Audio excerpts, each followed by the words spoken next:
चलिए भाई, good morning.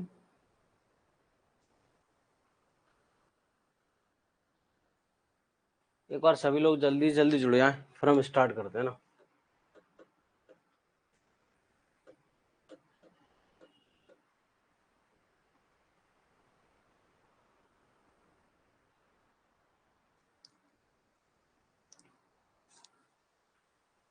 एक बार सभी लोग जल्दी जल्दी जुड़ जाइए, फिर हम स्टार्ट करते हैं।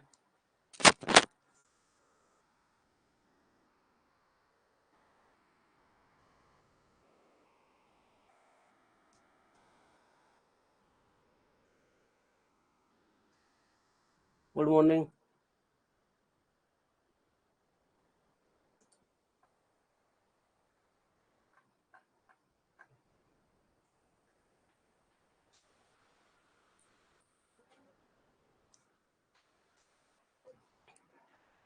चलिए, आ गए आप सभी लोग।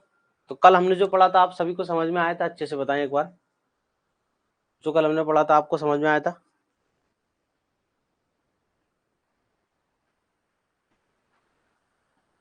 बताएं एक बार कमेंट सेक्शन में, जो हमने पढ़ा था वो आपको समझ में आया था? अच्छे से बताइए।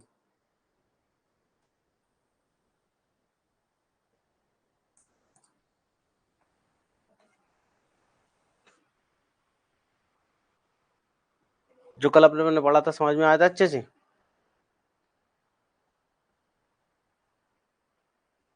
ओके, तो हम बात कर रहे थे, अब स्टार्ट करते हैं हम।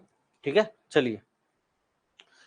कल हम बात कर रहे थे चट्टान रॉक्स के बारे में। यस, हमने पढ़ी थी भाई चट्टानें कितने प्रकार की होती हैं। तो अपने बात की थी उत्पत्ति तथा रचना के आधार पर चट्टानें 3 प्रकार की होती हैं।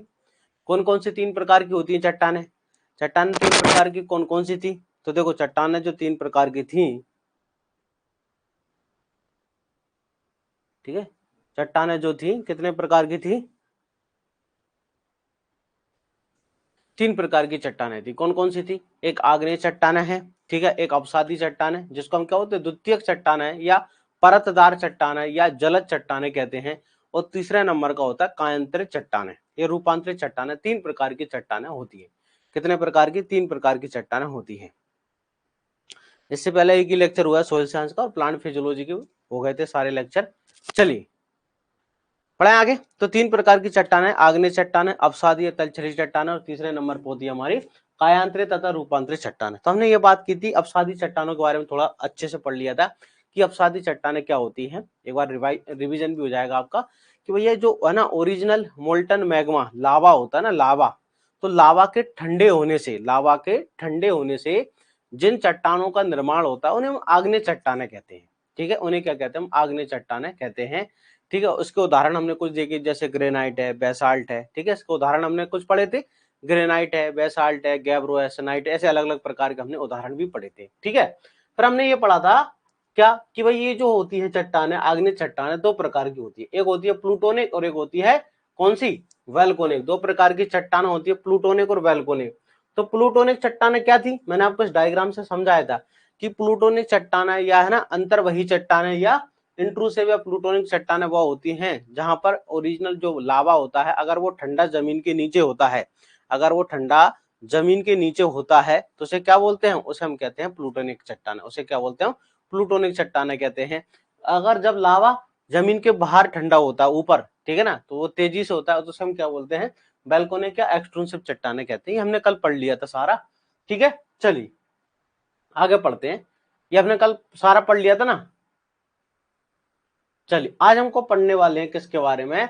अवसादी चट्टानों के बारे में। आज हम किसके बारे में पढ़ेंगे? अवसादी चट्टानें क्या होती है। ठीक है ना, अवसादी चट्टानें का मतलब सेडिमेंट्री रॉक्स, जिसको अपन दूसरे नाम, कई नामों से जानते हैं, जैसे सेडिमेंट्री रॉक्स हो गया, परतदार चट्टानें जिनको हम कहते हैं, जिनको हम द्वितीयक चट्टानें या जलद चट्टानें, अलग अलग प्रकार के नामों से इनको जाना जाता है। ठीक है ना, इनको अवसादी या सेडिमेंट्री रॉक। देखो अवसादी चट्टानों का निर्माण कैसे होता है समझना। अवसादी चट्टानें कैसे बनती है कि जो आग्नेय चट्टानें होती है ना, आग्नेय चट्टानों में क्या होता है? क्षरण। आग्नेय चट्टानें टूटती हैं, समझना। आग्नेय चट्टानों में क्या होता है? क्षरण होता है। क्षरण होने से क्या होगा? आग्नेय चट्टानें टूटेंगी। देखो इधर इस डायग्राम से आप समझना कि जो आग्नेय चट्टानें होती है ना, उनमें क्या होती है? टूटती है वो। आग्नेय चट्टानें जो होती हैं, जैसे ये आग्नेय चट्टान है, यहाँ पर ये कौन सी आग्नेय चट्टान है हमारी? कौन सी है? आग्नेय चट्टान। तो इन आग्नेय चट्टानों में होती है वैदरिंग, मतलब ये टूटती है। वैदरिंग का मतलब इनमें क्या होगा? अपक्षय होगा, अपक्षरण। इनमें क्या होगा, अपक्षरण होगा, टूटेंगी, हाँ है ना। तो टूटने से जो मटेरियल बनेगा, इनके टूटने से जो मटेरियल बनता है वो इकट्ठा होगा, सेडिमेंट। हाँ देखो ये मटेरियल इकट्ठा और इससे आगे चल के क्या बनेंगी, फिर है ना, प्रेशर और सीमेंटेशन से क्या बन जाएगी, सेडिमेंट्री रॉक्स का निर्माण होता है। तो देखो सेडिमेंट्री रॉक्स ये है कौन सी, सेडिमेंट्री रॉक, अवसादी चट्टान। ये क्या है, अवसादी चट्टान। क्लियर, कौन सी चट्टान है, अवसादी। तो अवसादी चट्टानों का निर्माण हुआ कैसे, अवसादी चट्टानों का निर्माण होता है आग्नेय चट्टानों से। किससे, आग्नेय चट्टानों में क्या होती है, वेदरिंग होती है, इरोजन होता है, फिर ठीक है ये क्या होगा, है ना, सेडिमेंट होगा, यहाँ पर जो मटेरियल जो इकट्ठा होगा, और इनके हाई प्रेशर के कारण यहाँ पर, और सीमेंटेशन से क्या होता है, याद रखना, किसका निर्माण होता है, अवसादी चट्टानों का। हमको इतना याद रखना है कि आग्नेय चट्टानों के टूटने से ही किसका निर्माण होता है, आग्नेय चट्टानों के टूटने से ही अवसादी चट्टानों का निर्माण होता है। क्लियर है, आपको इस डायग्राम में समझ आ रहा होगा। जैसे उदाहरण के तौर पर अपन बात करें, एग्जाम में सबसे ज्यादा उदाहरण पूछे जाते हैं, आपको सबसे ज्यादा याद क्या रखना है पेपर के लिए, आपको सबसे ज्यादा याद रखना है उदाहरण, कि आग्नेय चट्टानों जो अपने अवसादी चट्टानों के उदाहरण कौन कौन से हैं, जैसे लाइमस्टोन है, डोलोमाइट है, सैंडस्टोन है, सेल है, कोंग्लोमेरेट है, जैसे उदाहरण। ठीक है, इन सबको अपने को याद रखना है। क्लियर, क्या क्या है, लाइमस्टोन है, डोलोमाइट है, लाइमस्टोन, डोलोमाइट, सैंडस्टोन, सेल, कोंग्लोमेरेट, जैसे है ना, इन चट्टानों के उदाहरण है कौन कौन से हैं, लाइमस्टोन है, डोलोमाइट है, सैंडस्टोन है, सेल है, कोंग्लोमेरेट। क्लियर, जैसे चट्टानों का निर्माण आग्नेय चट्टानों से होता है, इसलिए इन्हें क्या बोलते हैं, द्वितीयक चट्टाने। क्या उन्हें हम द्वितीयक चट्टाने बोलेंगे, बिल्कुल कहेंगे, है ना, क्या बोलते हैं, सेकेंडरी फॉर्मेशन या सेकेंडरी रॉक्स कहते हैं। अवसादी सेल जो होती है, अवसादी चट्टाने मतलब आग्नेय चट्टाने जो अपनी सॉरी इग्नियस रॉक से जो सेडिमेंट्री रॉक से जो होती है, अवसादी सेल टूटे फूटे सेल पदार्थों उनके विघटन उत्पादों के अवसादीकरण का परिणाम। मतलब जो आग्नेय चट्टानों के टूटने के कारण सेकेंडरी रॉक से अवसादी चट्टान किसके कारण बनती है, सेकेंडरी रॉक से जो होती है या अवसादी चट्टानें जो होती है आग्नेय चट्टानों के टूटने के कारण, उनके क्षरण के कारण, फिर क्षरण होगा, फिर सीमेंटेशन होता है, सिल्टेशन होता है, उसके कारण किसका निर्माण होता है, तो सेडिमेंट्री रॉक्स का निर्माण होता है। धरातल पर दिखाई देने वाली लगभग, ठीक है, चार, है ना, कितना 4/5 हिस्सा यही चट्टान है, फिर भी इनका जो है कुल चट्टान में 5% से ज्यादा योगदान नहीं होता है। ठीक है ना, सबसे ज्यादा कौन सी चट्टान होती है, आग्नेय चट्टान होती है। अब पेपर में क्या आएगा, देखो पेपर में तो एक चीज आएगी ये वाली, पहले तो हमेशा हमेशा आपको क्या याद रखना है कि इनका निर्माण कैसे होता है, इस डायग्राम को याद रखना है कि अवसादी चट्टानों का निर्माण कैसे होता है, तो आपको बताना आग्नेय चट्टानों के टूटने से अवसादी का निर्माण होता है। ठीक है, और दूसरे नंबर पे आपको याद रखना उदाहरण, दूसरे नंबर पे आपको क्या याद रखेंगे, उदाहरण आपको याद रखना, मोस्ट इंपोर्टेंट उदाहरण, जैसे लाइमस्टोन है, डोलोमाइट है, सैंडस्टोन है, सेल है, कोंग्लोमेरेट, ये आपको उदाहरण याद रखना है। क्लियर, बात समझ में आ गई। चलिए आगे बढ़ते हैं। देखो यहाँ पर इस डायग्राम में भी आप देख सकते हैं, इस डायग्राम के अंदर ये हमारी आग्नेय चट्टान है, यहाँ पर देखो आग्नेय चट्टान है, आग्नेय चट्टान है। अभी जो आग्नेय चट्टान है देखो वेदरिंग हो रहा है, क्या हो रहा है, आग्नेय चट्टानों में यहाँ पर वेदरिंग हो रही है, क्या हो रही है यहाँ पर, वेदरिंग। ठीक है, वेदरिंग मतलब अपक्षरण, फिर सिल्टेशन मतलब बहकर जाएंगे, फिर सीमेंटेशन, और इससे देखो किसका निर्माण हो गया, अवसादी चट्टानों का निर्माण। तो अवसादी चट्टानों का निर्माण कैसे हुआ, आग्नेय चट्टानों की वेदरिंग हुई, सिल्टेशन हुआ, क्या हुआ, सिल्टेशन हुआ, सिल्टेशन मतलब भाई जमा होना उनका, ठीक है ना, जमा होंगी, फिर सीमेंट जुड़ेंगी आपस में, किसका निर्माण हो जाएगा, अवसादी चट्टानों का निर्माण हो गया। चलिए आगे बढ़े, यहां तक क्लियर। अब देखिए ये कुछ है ना इस प्रकार की होती चट्टाने, जैसे कौन सी, लाइमस्टोन, ये दिखने में ये तो खाली बस ऐसी आपको मैंने डायग्राम बताने के लिए, देखो सेल है, लाइमस्टोन है, सैंडस्टोन है, कुछ ऐसी दिखती है ये चट्टाने। बात समझ में आ गई आपको। तो आपसे अगर कोई एग्जाम में पूछता है कि अवसादी चट्टानों का निर्माण कैसे हुआ, तो आपको बताना आग्नेय चट्टानों के टूटने, वेदरिंग से, सिल्टेशन से और सीमेंटेशन से, ये तीन शब्द याद रखना।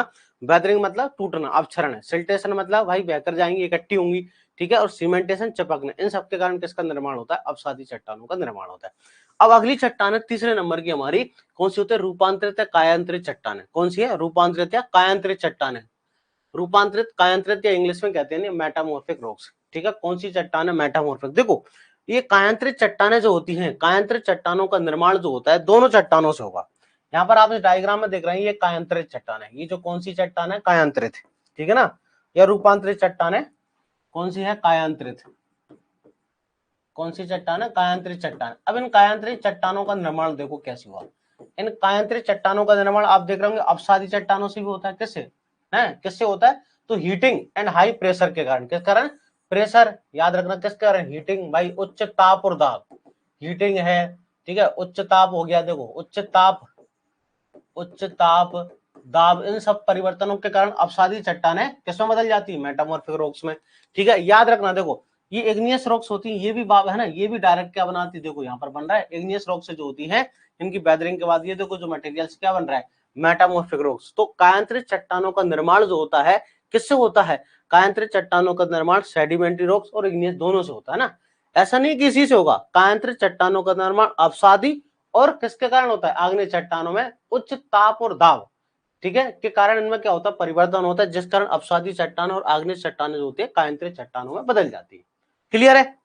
अब पेपर में क्या पूछेंगे, उदाहरण आपसे, पेपर में क्या पूछेंगे, सबसे मोस्ट इंपोर्टेंट आपसे क्या पूछा जाएगा, उदाहरण। देखो रासायनिक क्रिया द्वारा आग्नेय तथा अपसादी चट्टानें, क्या लिखा है, ताप दाब और रासायनिक क्रिया द्वारा, ताप दाब और रासायनिक क्रिया द्वारा आग्नेय चट्टाना और अपसादी चट्टानों में परिवर्तन से बनने वाली चट्टानों को रूपांतरित चट्टानें कहलाती है। यही तो मैंने आपको बताया कि भाई उच्च ताप के द्वारा, उच्च दाब के द्वारा, ठीक है, रासायनिक परिवर्तन के द्वारा आग्नेय चट्टानें और अपसादी चट्टानों में, ठीक है, में परिवर्तन होने के कारण जिन चट्टानों का निर्माण होता है उन्हें हम क्या कहते हैं, उन चट्टानों को हम कहते हैं रूपांतरित चट्टानें कहते हैं। परिवर्तन खनिजों के संगठन व संरचना दोनों में, भाई देखो चट्टानें किससे मिलकर बनी होती है, खनिजों से। चट्टानें जो होती है किससे मिलकर बनी होती है, खनिजों से मिलकर बनती होती है। क्लियर, चट्टानें जो किससे मिलकर बनी है, खनिजों से। तो यहाँ पर क्या होगा, क्या खनिजों के संगठन में भी परिवर्तन होता है, उनकी संरचना में भी, बिल्कुल ठीक है, खनिजों के संगठन संरचना दोनों में परिवर्तन हो सकता है। तो मोस्ट इंपोर्टेंट हमको याद क्या रखना, उदाहरण। क्या याद रखेंगे, उदाहरण। जैसे देखो सिस्ट है, संगमरमर मतलब मार्बल है, क्वार्ट्ज है, स्लेट है, ठीक है, होरनफेल्स है, पीट है, ग्रेनुलाइट है। तो इंपोर्टेंट उदाहरण मैं आपको बता देता हूं जो आपको सबसे ज्यादा याद रखना है। ठीक है, आपको सबसे ज्यादा याद रखना पहले ये जो टेबल है इसको सबसे ज्यादा आपको याद रखना। देखो आपसे पहले नंबर पर पूछेंगे, आप उदाहरण बताइए किसके कायांतरित चट्टान होंगे, आपको ये उदाहरण याद रखना है, ये है ना, ये वाले उदाहरण आपको याद रखना है। जैसे नीस, ठीक है ना, याद रखेंगे, नीस है, क्वार्टजाइट, ठीक है, क्या याद रखना है, क्वार्टजाइट है, मार्बल है, स्लेट है, आपको ये उदाहरण याद रखना। मार्बल मतलब संगमरमर जो है, ठीक है,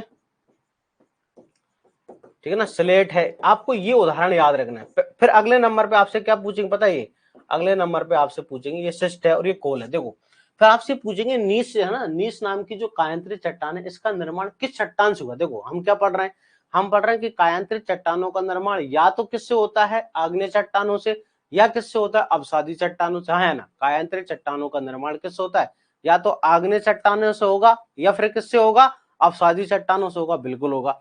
तो ये बताओ कि सर ये नीस नाम की जो चट्टान है कायांतरित, इसका निर्माण किससे होता है, तो ये हमको याद रखना है कि इसका निर्माण ग्रेनाइट से होता है। और ग्रेनाइट किस प्रकार की चट्टान है, ग्रेनाइट जो है किस प्रकार की चट्टान है, ग्रेनाइट आपको पता है आग्नेय चट्टान है। ग्रेनाइट किस प्रकार की चट्टान है, आग्नेय। तो ये एग्जाम में पूछते हैं कि आपसे पूछेंगे नीस नाम की जो है ना मेटामॉर्फिक रूपांतरित चट्टान है, इसका निर्माण किससे हुआ, इसका निर्माण किससे हुआ, ग्रेनाइट से। ठीक है, आपसे पूछेंगे क्वार्ट्ज है ना, क्वार्टजाइट का निर्माण किससे हुआ, क्वार्ट्ज या सैंडस्टोन है ना, क्वार्ट्ज या सैंडस्टोन, ये कैसी है, अवसादी चट्टान है। ठीक है, मार्बल, ये सबसे ज्यादा एग्जाम में पूछा जाता है कि मार्बल का निर्माण किससे होता है, लाइमस्टोन से। लाइमस्टोन क्या है, एक प्रकार की सेडिमेंट्री रॉक्स है, एक प्रकार की क्या, सेडिमेंट्री रॉक्स है। इसके बाद स्लेट, स्लेट का निर्माण किससे होता है, सेल से होता है, किससे, सेल से। सिस्ट का निर्माण देखो किससे हो रहा है, बेसाल्ट से। ठीक है, इसके बाद पीट का किसका होता है, कोल का। तो हमको ये याद रखना है, ये उदाहरण याद रखना है। इसके बाद हमको क्या याद रखना है, साथ साथ में हमको ये उदाहरण याद रखना है कि भैया नीस का निर्माण किससे हुआ है, तो आंसर है नीस का निर्माण ग्रेनाइट से हुआ है। ठीक है ना, क्वार्टजाइट का निर्माण किससे हुआ है, सैंडस्टोन से हुआ है। मार्बल का निर्माण किससे हुआ है, लाइमस्टोन से हुआ है। ठीक है, स्लेट का निर्माण सेल से हुआ है, सिस्ट का निर्माण बेसाल्ट से हुआ, कोल का निर्माण पीट से हुआ है। क्या बात समझ में आ रही है आपको, ये कायांतरित चट्टानों के उदाहरण है, किसके, कायांतरित चट्टानों के उदाहरण। ठीक है ना, क्या यहां तक क्लियर है, बताए बताओ, अरे यहां तक क्लियर है, यस और नो, क्लियर बताएं, यहां तक क्लियर है आप सभी को, यस और नो। ये कायांतरित चट्टानों के उदाहरण है, क्लियर, बताइए। ये उदाहरण आपको समझ में आ गई सारी चीजें, याद किस तरह से रखना है, याद हमको ये रखना है ना ये, और उनका निर्माण किससे हुआ है ये भी हमको याद रखना है कि इसका निर्माण किससे हुआ, इसका निर्माण किससे हुआ, इसका निर्माण किससे हुआ है। चलिए अब इधर सुनिए आप बात, यहाँ पर है ना, अभी अपन ने देखा था कि उच्च ताप दाब इन सब के कारण होता है। तो यहाँ पर कुछ बातें लिखी हैं, जैसे क्या ना, जल द्वारा रूपांतरण, क्या जल से भी हाई है ना, भाई जल से भी रूपांतरण होता है क्या, यस। देखो क्या है, ठीक है ना, हाइड्रोमेटामॉर्फोसिस, अगर जल के कारण जो है, ठीक है, परिवर्तन हो जाए, तो ध्यान से सुनना, जल द्वारा रूपांतरण, फेल्सपार का माइका व पोटेशियम सिलिकेट का बनना, फेल्सपार व माइका है ना, का फेल्सपार का माइका व पोटेशियम सिलिकेट में बनना, इसे कहते हैं जल के द्वारा रूपांतरण। ये ताप द्वारा रूपांतरण, तो इसे बोलते हैं थर्मोमेटामॉर्फोसिस। जैसे बालू पत्थर से क्वार्टजाइट का बनना, चूना पत्थर से संगमरमर का बनना। तो अभी अपन ने क्या देखा, अभी हमने देखा था कि जो सैंडस्टोन था ना, सैंडस्टोन मतलब क्वार्ट्ज, ठीक है, इससे क्या बन रहा था, क्वार्टजाइट, हाँ या ना, इससे क्या बन रहा था, क्वार्टजाइट बन रहा है। और अभी हमने देखा है कि लाइमस्टोन जो है, लाइमस्टोन से किसका निर्माण होता है, मार्बल का, हाँ है ना, लाइमस्टोन से किसका निर्माण होता है, मार्बल का, बिल्कुल। तो ये किसके कारण होता है, उच्च ताप के कारण। जब ताप में परिवर्तन के कारण, हाई टेम्परेचर के कारण मेटामॉर्फिक चट्टानें बनती है, तो उन्हें बोलते हैं थर्मोमेटामॉर्फोसिस, ठीक है। तो जैसे बालू पत्थरों का सैंडस्टोन से क्वार्टजाइट का बनना, लाइमस्टोन से मार्बल का बनना। एक होता है दाब द्वारा रूपांतरण, ठीक है, दाब द्वारा रूपांतरण मतलब हाई प्रेशर के द्वारा, ठीक है ना, किसके द्वारा, अधिक प्रेशर, तो उसे क्या बोलते हैं, हम याद रखना, डायनमो, है ना, क्या बोलते हैं, डायनमो मेटामॉर्फोसिस, ठीक है, उच्च दाब के द्वारा, तो उसे क्या बोला जाता है, डायनमो मेटामॉर्फोसिस कहा जाता है। ग्रेनाइट का नीस में बदलना, अभी हमने पढ़ा है कि ग्रेनाइट से क्या बनती है, नीस, हाँ या ना, ये जो ग्रेनाइट है इससे क्या बनती है, नीस बनती है। तो नीस किस प्रकार की चट्टान है, बताओ। बोले सर नीस तो अभी हमने पढ़ा है, कैसी है, रूपांतरित चट्टान है। ग्रेनाइट का नीस में बदलना, माइका का, है ना, माइका का किस में बदलना, शिस्ट में बदलना, ये इसके एग्जाम्पल है। तो ये हमने पढ़ा ना कि रूपांतरित चट्टानों का निर्माण किस होता है, उच्च ताप, दाब। तो ये हमने यहाँ पर लगाई, उच्च ताप के कारण किसका होता है, उच्च दाब के कारण किसका होता है। वैसे जनरली ये उदाहरण नहीं पूछेंगे, हाँ इन टर्म के बारे में पूछ सकते हैं कि थर्मोमेटामॉर्फोसिस का मतलब क्या है, डायनेमोमेटामॉर्फोसिस शब्द का, इन शब्द का मतलब आपसे पूछा जा सकता है ना, ये उदाहरण नहीं पूछेंगे कि डायनेमोमेटामॉर्फोसिस का अर्थ क्या है, मतलब उच्च दाब के द्वारा क्या होना, परिवर्तन होना, उच्च ताप के द्वारा परिवर्तन होना, तो उसे हम थर्मोमेटामॉर्फोसिस कहते हैं। क्लियर है यहां तक सभी को, बताओ। तो तीनों प्रकार की चट्टानें आपको समझ में आ गई, तीनों प्रकार की कौन कौन सी चट्टान है। अवसादी चट्टान है, ठीक है, दूसरे नंबर की हमारी कौन सी, हमारे पहले नंबर की आग्नेय चट्टान है, दूसरे नंबर की अवसादी चट्टान है, तीसरे नंबर की कायांतरित। अब मैंने कल आपको बात बताई थी, हम जब कल पढ़ रहे थे, हम बात कर रहे थे सिलिका के आधार पर, है ना, फ्री सिलिका कंटेंट के आधार पर भी चट्टानें दो प्रकार की है, एक आग्नेय अपनी होती है अम्लीय चट्टान, एक क्षारीय और एक बीच वाली होती है इंटरमीडिएट, हाँ या ना। आगे पढ़े, चलिए आगे बढ़ते हैं। कल हमने इस टेबल के बारे में बात की थी इस टेबल के बारे, इसके बारे में, तो कि अपन इसको कल पढ़ेंगे जब तीनों चट्टानें पढ़ लेंगे तब। Yes, classification of rocks on the basis of silica content के आधार पर, ये हमने पढ़ा था कि भाई सिलिका कंटेंट के आधार पर किसका वर्गीकरण, सिलिका की मात्रा के आधार पर चट्टानों का वर्गीकरण। यहां से भी पेपर में प्रश्न पूछे जाते हैं कि सिलिका मतलब क्वार्ट्ज, कल हमने पढ़ा था ना, सिलिका और क्वार्ट्ज कितना होता है, आपको कमेंट सेक्शन में बताना है, भू परपटी अर्थ क्रस्ट में सिलिका या क्वार्ट्ज कितना परसेंट होता है, बताओ, कमेंट सेक्शन में आंसर बताएं। अर्थ क्रस्ट या भू परपटी पर सिलिका की मात्रा कितनी होती है, बताइए आंसर, जो मैंने कल पढ़ाया था ना आपको, सिलिका या क्वार्ट्ज की मात्रा कितनी होती है अर्थ क्रस्ट में, जल्दी बताएं एक बार, फिर हम आगे बढ़ते हैं।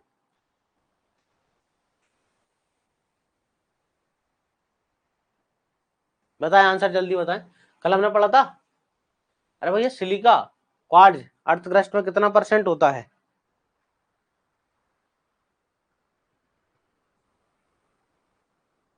अरे मैं सिलिकॉन नहीं पूछ रहा, तुम क्या आंसर बता रहे हो, मैं सिलिकॉन नहीं पूछ रहा आपसे, मैं क्वार्ट्ज पूछ रहा हूँ, क्वार्ट्ज, क्या आंसर बता रहे हो तुम, 27 क्यों आंसर, मैं आपसे सिलिकॉन नहीं पूछ रहा, मैं आपसे क्या पूछ रहा हूँ, मैं आपसे सिलिका और क्वार्ट्ज पूछ रहा हूँ, SiO2।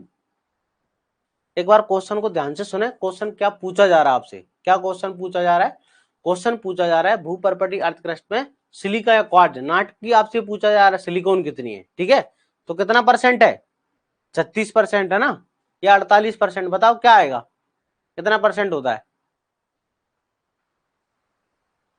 एक बार बताएं कमेंट सेक्शन में, ये कल नहीं पढ़ाया था मैंने आपको, ये इधर देखो ये, अरे तुम भूल जाते हो यार, ये आपको मैंने नहीं पढ़ाया कल, फेल्सपार हो गया अपना, क्वार्ट्ज हो गया, ठीक है, कितना परसेंट लगाए भैया, कितना परसेंट लगाए क्वार्ट्ज, कुछ लोग 48 आंसर दे रहे हैं, अरे यार थोड़ा है ना डेली पढ़ाई करो, देखो ऐसे काम नहीं चलेगा, है ना, 48% कहाँ लेके आए, ये लेके क्या लेगा, 36% लगाए,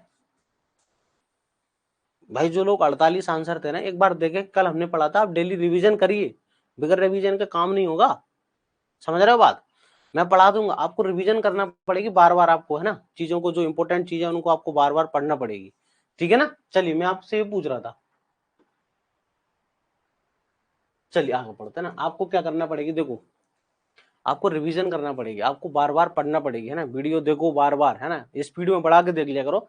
1 घंटे की वीडियो आपको है ना आधे घंटे में दिख जाएगी, स्पीड बढ़ा के, ताकि है ना जल्दी से आपको सुनाई दीजिएगा, अच्छा ये सारी चीजें है, जल्दी रिवीजन हो जाएगा।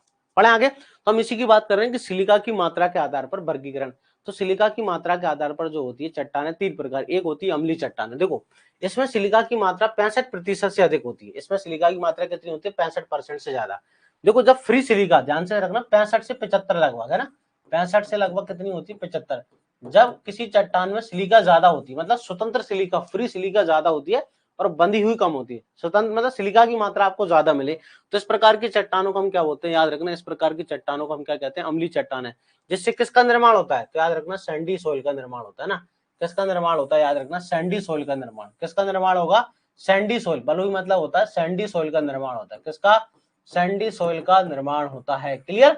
चलिए जैसे सैंडस्टोन, एग्जांपल याद रखना, सैंडस्टोन हो गया और ग्रेनाइट, मोस्ट इंपोर्टेंट क्या है, ये दोनों, ठीक है ना, कल हमने पढ़े थे ना। तो ग्रेनाइट क्या है, आग्नेय चट्टान है। सैंडस्टोन क्या है, सैंडस्टोन हमारी कैसी चट्टान है, तो अपसादी चट्टान है। नीस क्या है, तो हमारी मेटामॉर्फिक। तो तीनों उदाहरण लिखे यहाँ पर, देखो ये ग्रेनाइट अम्लीय चट्टान है, ये अपसादी अग्नि चट्टान है, और ये कैसी है, रूपांतरित अम्लीय चट्टान है। चलिए अगला नंबर का क्षारीय चट्टान, बेसिक रॉक्स। तो जिसमें सिलिका की मात्रा कम होती है, फ्री सिलिका कितना होता है, 40 से लेकर 45%, कितना 55% तक, 40 से लेकर 55% तक होता है। ऐसी चट्टानें जिनमें सिलिका की मात्रा 40 से लेकर 55% तक होती है, उन चट्टानों को हम क्या कहते हैं, क्षारीय चट्टानें कहते हैं। ठीक है, इन चट्टानों से काली मिट्टी का, याद रखना बेसाल्ट आती है, इनमें कौन आती है, बेसाल्ट। इन चट्टानों से काली मिट्टी का निर्माण होता है। किसका, काली मिट्टी का निर्माण होता है। उदाहरण जैसे लाइमस्टोन हो गया, बेसाल्ट हो गया, है ना। तो हमको याद क्या रखना है, मोस्ट इंपोर्टेंट बेसाल्ट और लाइमस्टोन। हमको दो एग्जांपल याद रखना है, मोस्ट इंपोर्टेंट, एक तो लाइमस्टोन, ठीक है, और दूसरा हमको याद रखना है बेसाल्ट। ये दो आपको उदाहरण ज्यादा याद रखना है। कल हम पढ़े थे कि बेसाल्ट के टूटने से क्ले सोल या काली मिट्टी का निर्माण होता है, मैंने आपको कल बताया था, गैब्रा, डायोबेस। तीसरे नंबर का होता है इंटरमीडिएट चट्टान है, ठीक है भाई, जिनमें बीच वाली परसेंटेज होगी लगभग 55 से है ना, कितना 65% तक सिलिका की मात्रा बीच में होगी, 55 से 65% तक होती है, उन्हें हम इंटरमीडिएट रॉक्स कहते हैं। जैसे उदाहरण डायोराइट है, साइनाइट है, एंडेसाइट है, ये उदाहरण है। लेकिन एग्जाम में ये दोनों ज्यादा आते हैं, अम्लीय चट्टान है और क्षारीय चट्टान। इसमें सबसे ज्यादा दो उदाहरण पूछे जाते हैं। सबसे ज्यादा जो आपको याद रखना है वो कौन सा, एक तो ग्रेनाइट और दूसरा बेसाल्ट, ये दो आपको उदाहरण रखना है। तो ग्रेनाइट आपको याद रखना है कि है कैसी चट्टान होती है, अम्लीय, और बेसाल्ट कैसी होती है, क्षारीय चट्टान होती है। क्लियर, बेसाल्ट कैसी होती है, क्षारीय चट्टान होती है। तो यहां तक क्लियर है सभी को, बताओ। तो ये हो गई हमारी सारी चट्टान। अब देखो चट्टानों के टूटने से ही मिट्टी का निर्माण होता है ना, चट्टानों के क्या टूटने से ही मिट्टी का निर्माण होता है, या सुनो बताइए, क्या चट्टानों के टूटने से ही मिट्टी का निर्माण होता है, हाँ या ना, बिल्कुल, चट्टानों के टूटने से ही मिट्टी का निर्माण होता है। तो इसे क्या बोलते हैं हम अपन, गैदरिंग ऑफ रॉक्स। भाई मिट्टी का निर्माण कैसे होगा, तो चट्टानों के टूटने से। तो हम वही पढ़ने वाले हैं, गैदरिंग ऑफ रॉक्स। क्या पढ़ने वाले, गैदरिंग ऑफ रॉक्स पढ़ने वाले हैं, ठीक है ना। चट्टानों में ऋतुचरण, गैदरिंग ऑफ रॉक्स, क्लियर। क्या पढ़ने वाले हैं, तो आपसे अगर कोई पूछता है कि भैया मिट्टी का निर्माण कैसे होता है, तो सोइल का फॉर्मेशन होता है चट्टानों के टूटने से, ठीक है। ये बहुत धीमी प्रक्रिया होती है, धीरे धीरे टूटती है और इनसे मिट्टी का निर्माण होता है। तो चट्टानें कैसे टूटती हैं, क्या क्या चीजें होती हैं, चलिए देखिए पढ़े अपन। तो चट्टानों के टूटने से, ऋतुचरण से किसका निर्माण होता है, मिट्टी का निर्माण।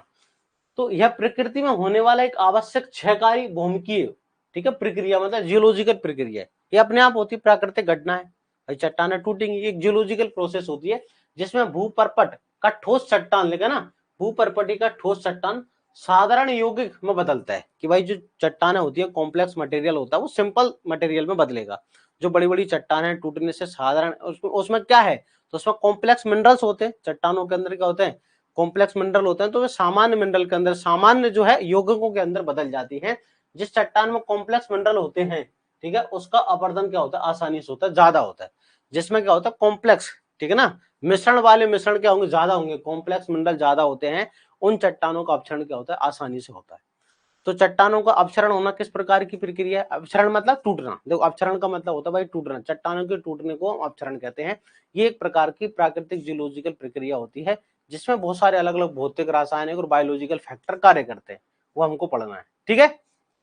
चलिए आगे बढ़ते हैं। देखो अम्लीय चट्टान, ध्यान से सुनना, अम्लीय चट्टानें जो होती हैं, अम्लीय चट्टानों की तुलना में क्षारीय आग्नेय चट्टानों का अपक्षरण अधिक होता है। मतलब अम्लीय आग्नेय चट्टानें जैसे ग्रेनाइट थी ना, उनकी तुलना में क्षारीय आग्नेय चट्टान जैसे बेसाल्ट, बेसाल्ट जल्दी टूटेगी ग्रेनाइट की तुलना में, है ना। इसका उदाहरण अभी मैंने आपको बताया बेसाल्ट, तो बेसाल्ट चट्टान जो है और इसका उदाहरण है ग्रेनाइट, ठीक है ना। ग्रेनाइट यहाँ पर अभी बताया। अगर कोई आपसे पूछता है कि ग्रेनाइट और बेसाल्ट में कौन आसानी से टूटता है, तो बेसाल्ट आसानी से ब्रेक हो जाती है, मतलब उसका अपक्षरण तेजी से होता है। अम्लीय आग्नेय चट्टानों की तुलना में क्षारीय आग्नेय चट्टानों का अपरदन क्या होता है, अधिक होता है। अब ध्यान से सुनना, आग्नेय और रूपांतरित चट्टानों की तुलना में अवसादी सेडिमेंट्री रॉक्स, ठीक है ना, सेडिमेंट्री रॉक्स का अधिक क्या होता है, अपरदन प्रतिरोधी है। ये मोस्ट इंपोर्टेंट है। मतलब सेडिमेंट्री रॉक्स जो है आखिरी में टूटती है, ये क्या है, वेदरिंग के प्रति रेजिस्टेंट होती है। ध्यान से सुनना, आग्नेय तथा रूपांतरित चट्टानों की तुलना में अवसादी चट्टान क्या होती है, अधिक प्रतिरोधी होती है। प्रतिरोधी का मतलब कि ये आसानी से नहीं टूटती है। तो सबसे आखिरी में कौन टूटेगा, सबसे आखिरी में अवसादी सेडिमेंट्री रॉक्स टूटती है, ठीक है ना। आग्नेय चट्टानों और रूपांतरित चट्टानों की तुलना में अवसादी चट्टानें जो होती हैं क्या होती हैं, तो अपरदन के प्रति क्या होती है, प्रतिरोधी, रेजिस्टेंट, मतलब इतनी आसानी से नहीं टूटेंगी। सैंडस्टोन की अपेक्षा लाइमस्टोन ज्यादा आसानी से अपरदित होता है। सैंडस्टोन की अपेक्षा लाइमस्टोन का अपरदन क्या होता है, ज्यादा तेजी से होता है, मतलब ये आसानी से टूटता है। सैंडस्टोन और लाइमस्टोन में कौन आसानी से टूटता है, लाइमस्टोन। यहां तक क्लियर है। क्या पढ़ रहे हैं हम, चट्टानों का ऋतुक्षरण, जिसको हम वेदरिंग और रूप से अपक्षरण कहते हैं। तो चट्टाने के टूटने की प्रक्रिया को क्या कहते हैं, अपक्षरण कहते हैं। क्लियर। तो चट्टाने के टूटने की प्रक्रिया का मतलब क्या होता है कि चट्टाने क्या होती है, मिश्रित कॉम्प्लेक्स मिनरल से बनती है, जो कि सामान्य सरल यौगिकों में बदल जाते हैं। यहां तक आप सभी को क्लियर होगा, बताओ। तो अम्लीय आग्नेय चट्टानों की तुलना में क्षारीय आसानी से टूटते हैं, ठीक है। आग्नेय रूपांतरित चट्टानों की तुलना में अवसादी ज्यादा रेजिस्टेंट होती है। सैंडस्टोन की अपेक्षा जो होती है लाइमस्टोन आसानी से अपरदित होती है। चलिए आगे पढ़े। अब क्या होता है, चट्टाने जब टूटती है, बहुत सारे भौतिक और यांत्रिक अपरदन के फलस्वरूप, भौतिक मतलब फिजिकल या मैकेनिकल, ठीक है ना, फिजिकल और मैकेनिकल अपरदन के फलस्वरूप चट्टान के छोटे छोटे टुकड़ों में टूटता है। ऐसे बड़ी चट्टान है, ठीक है, तो क्या होगा, फिजिकल फोर्स या मैकेनिकल फोर्स के कारण ये जो चट्टान है ऐसे छोटे छोटे टुकड़ों में टूट जाएगी, छोटे छोटे टुकड़ों में टूट जाएगी। बड़ी चट्टान जो है छोटे छोटे टुकड़ों में टूट जाती है। फिर अब इस पर रासायनिक, तो पहले हमेशा क्या होता है, याद रखना, पहले हमेशा क्या होगा, भौतिक अपरदन होगा। पहले हमेशा याद रखना, फिजिकल क्या होती है, वेदरिंग होती। पहले हमेशा क्या होगा कि किसी यांत्रिक फोर्स के कारण, किसी मैकेनिकल फोर्स के कारण, भौतिक है ना, कारकों के कारण बड़ी चट्टानें छोटी छोटी चट्टानों में टूटती है, छोटे छोटे टुकड़ों में टूटती है। तो पहले हमेशा कौन सा होता है, तो आंसर फिजिकल वेदरिंग होती है, भौतिक अपक्षरण होता है। फिर दूसरे नंबर पे अब क्या होगा, ये जो है ना, अब यहाँ पर क्या होगा, पानी ऐड होगा, ऑक्सीजन, हाइड्रोजन, तो रासायनिक अभिक्रिया होगी। क्या ये घुलेंगे, छोटे छोटे पत्थर बन गए ना, अब एक रासायनिक पदार्थ बनेंगे, उनमें घुलना चालू करेंगे। तो दूसरे नंबर पर क्या होता है, रासायनिक क्रिया का प्रभाव अधिक होता है और विभिन्न जैविक क्रियाओं के परिणाम स्वरूप बाद में क्या होता है, फिर धीरे धीरे यहाँ पर क्या घुल जाएंगी, तो कार्बनिक पदार्थ ऐड होने लगेगा, मतलब जैविक अपरदन होता है। तो तीन अपरदन होते हैं, भौतिक अपरदन, रासायनिक और जैविक। क्लियर। तो हमेशा पहले भौतिक जरूर होता है, फिर इस रासायनिक क्रियाओं का प्रभाव अधिक होता है, विभिन्न जैविक प्रक्रियाओं के परिणाम स्वरूप इनमें कार्बनिक पदार्थ का समावेश होता है। तो देखो इस प्रकार चट्टान मृदा में परिवर्तित, चट्टान देखो क्या लिखा है, इस प्रकार चट्टान मृदा सोइल में परिवर्तित हो जाती है। तो चट्टानों का यांत्रिक रूप से, ध्यान से सुनना, चट्टानों का यांत्रिक रूप से टूटना वेदरिंग ऑफ रॉक्स कहलाता है। यांत्रिक रूप से टूटना क्या कहलाता है, वेदरिंग ऑफ रॉक्स कहलाता है। और इसमें जैविक तथा रासायनिक परिवर्तन मृदा निर्माण, फॉर्मेशन ऑफ सॉइल कहलाता है। ठीक है, इसमें जैविक और रासायनिक, देखो चट्टान का भौतिक रूप से टूटना, ये जो बड़ी चट्टान है भौतिक रूप से टूट गए छोटे छोटे पीसेस में, छोटे छोटे हिस्सों में, इसे बोलेंगे हम वेदरिंग रॉक्स। अब इसमें क्या होगा, रासायनिक और जैविक परिवर्तन होंगे, और ये जो है ना छोटे छोटे ये जो है, ठीक है, टुकड़े, ये किस में बदल जाएंगे, मृदा के अंदर, सोइल में, है ना, किस में बदल जाएंगे, सोइल में। तो इसी प्रक्रिया को क्या बोलते हैं, मृदा का निर्माण, फॉर्मेशन ऑफ सोइल कहते हैं।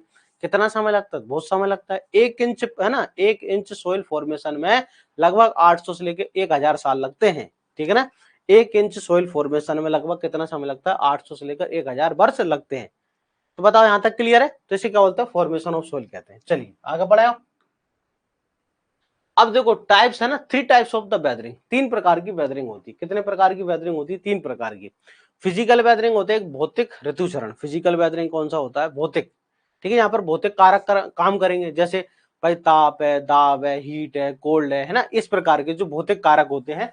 तो 3 प्रकार का क्या होता है, अपक्षरण जो होता है 3 प्रकार का होता है। अपक्षरण जो होगा कितने प्रकार का होगा, 3 प्रकार का ना, अपक्षरण 3 प्रकार का होता है। कितने प्रकार का? 3 प्रकार का होता है। क्लियर? कौन कौन से 3 प्रकार का? एक होगा भौतिक, ठीक है, लिखा है भौतिक ऋतुचरण। पहला होता है फिजिकल वेदरिंग। देखो इसमें कोई रासायनिक परिवर्तन, फिजिकल वेदरिंग में कोई रासायनिक चेंजेस नहीं होगा। इसमें तो सिर्फ ये होता है कि जो बड़ी चट्टान है कैसे भी करके छोटे पीसेस में टूट जाए। ये जो बड़ी बड़ी चट्टान है कैसे भी करके छोटे छोटे चट्टानों में टूट जाए, इसे हम कहते हैं भौतिक। इसे क्या बोलते हैं? भौतिक अपक्षरण कहते हैं। ठीक है, पानी पी लूं 1 मिनट में। यहां तक क्लियर है क्या? बताओ।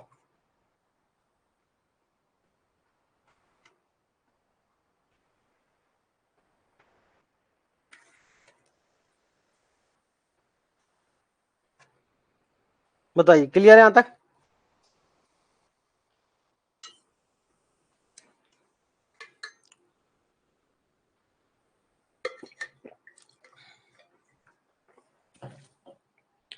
तो देखो भौतिक ऋतुचरण जो होता है ना, इसमें किसी प्रकार का कोई रासायनिक बदलाव नहीं होता है। ठीक है ना, इसमें किसी प्रकार का जो है रासायनिक बदलाव नहीं होता है। अब इसमें क्या होगा, कौन कौन से कारक काम करते हैं? इसमें क्या होगा भौतिक में कि बड़ी चट्टान जो है छोटी छोटी टुकड़ों में टूट जाएगी। तो कैसे टूट जाएगी? पहला काम करता है हीट एंड कोल्ड, है ना भाई। हीट एंड कोल्ड का मतलब जैसे गर्मी और ठंड आप मान सकते हैं ना। हीट मतलब आप समझो गर्मी, ठीक है ना, और ठंड। तो गर्मी और ठंड के कारण भाई बहुत ज्यादा गर्मी पड़े या बहुत ज्यादा ठंड पड़े, तो चट्टाने किससे मिलकर बनी होती है? चट्टाने मिलकर बनी होती है भैया किससे? खनिजों से, हाँ है ना। चट्टाने जो है इसमें क्या है? खनिज है। चट्टानों के अंदर क्या होता है? खनिज होते हैं। तो खनिजों का एक अपना गुण होता है। खनिजों का क्या होता है? सिकुड़ने का और फैलने का। हर खनिज का अपना अपना क्या होता है? एक कैरेक्टर होता है। ठीक है, कितने ताप पर वो है ना फैलेगा, अधिक ताप पर या कम ताप पर वो सिकुड़ेगा। तो हर चट्टान के अंदर जो खनिज होते हैं ना, तो उनका फैलने का और किसका? सिकुड़ने का गुण होता है। अगर अधिक तापमान हो जाता है तो खनिज फैल जाते हैं, टूट जाते हैं, या कम तापमान होगा, ठंडी हो जाएगी, तब भी क्या होगा? सिकुड़ेंगे तो टूट जाएंगे। तो उच्च है ना किसके कारण? देखो विभिन्न खनिजों का अलग अलग प्रसार व संख्या होता है, संकुलन तापांक। ठीक है ना, क्या होता है? तापांक होता है, मतलब फैलने और सिकुड़ने का एक गुण होता है। कहने का मतलब अलग अलग प्रकार के खनिजों का क्या होता है? फैलने और सिकुड़ने का गुण होता है, जिसके परिणाम स्वरूप क्या होता है? चट्टान की सतह जो होती है पत्तियों में टूटकर अलग हो जाती है, धीरे धीरे ऐसे स्लाइस के रूप में ना। एक हिस्सा टूटकर अलग हो गया, फिर एक हिस्सा ऐसे पत्तियों के रूप में टूट टूट कर अलग हो जाती है। क्यों? क्योंकि भैया इसमें ठंड पड़ती है, इस साल बहुत ज्यादा ठंड पड़ी, तो कुछ हिस्सा, कुछ मिनरल्स जो है टूट गए, तो एक स्लाइड अलग हुई। कभी गर्मी ज्यादा पड़ी, तो ठंड और गर्मी के कारण क्या होता है? टूटना। तो पहला पॉइंट हो गया अपने हीट एंड कोल्ड के कारण ऐसा होगा। बात हम क्या पढ़ रहे हैं? भौतिक अपक्षरण। यहाँ पर किसी प्रकार का कोई क्या नहीं होगा, तो आंसर रासायनिक परिवर्तन ही होता है। यहाँ पर तो क्या होगा? बड़ी चट्टानें छोटी चट्टानों में मतलब छोटे छोटे टुकड़ों में बदलती हैं। चलिए दूसरे नंबर का कारक कौन सा होता है? देखो फ्रीजिंग एंड थेविंग। ठीक है भाई, बर्फ जम जाए, क्या हो जाए? बर्फ। दूसरे नंबर का होता है बर्फ हो जाए। देखो जब जल में परिवर्तन, देखो जब जल बर्फ, एक ध्यान से सुनना, एक बात बताना मेरे को, कि जब जल होता है बर्फ में परिवर्तित होता है तो उसका आयतन घटता है या बढ़ता है? उसका जो आयतन होता है क्या होता है? घटता है या बढ़ता है? आपने कभी साइंस में पढ़ा होगा कि जल जो होता है जब बर्फ में बदलता है, ठीक है, बर्फ, जल जो है जब बर्फ में बदलता है तो उसका आयतन जो होता है, आयतन, आयतन में वृद्धि होती है, कमी होती है? एक बात बताओ, जब जल जो होता है किस में बदलता है? जल जो होता है जब किस में? बर्फ में बदलता है, तो उसके आयतन में क्या होता है बताएं? जब जल जो है,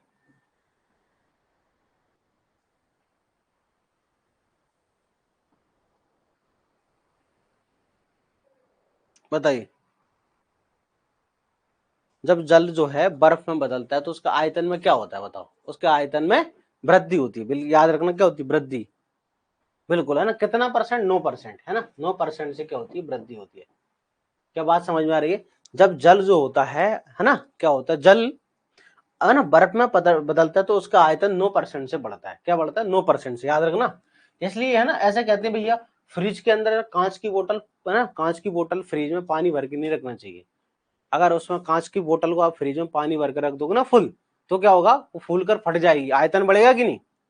कांच की बोतल को हम फ्रिज के अंदर है ना पानी, फुल पानी भर के नहीं रखना चाहिए, नहीं प्रेशर बढ़ेगा तो फट जाएगी कि नहीं? आयतन बढ़ेगा, बर्फ बनती तो बिल्कुल फट जाएगी वो।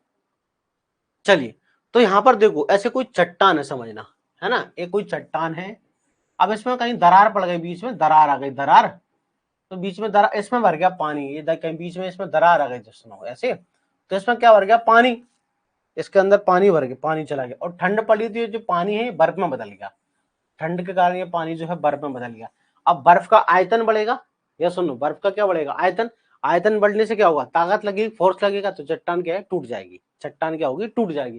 तो देखो जब जल बर्फ में परिवर्तित होता है, उसके आयतन में लगभग 9% का इजाफा होता है इसके द्वारा।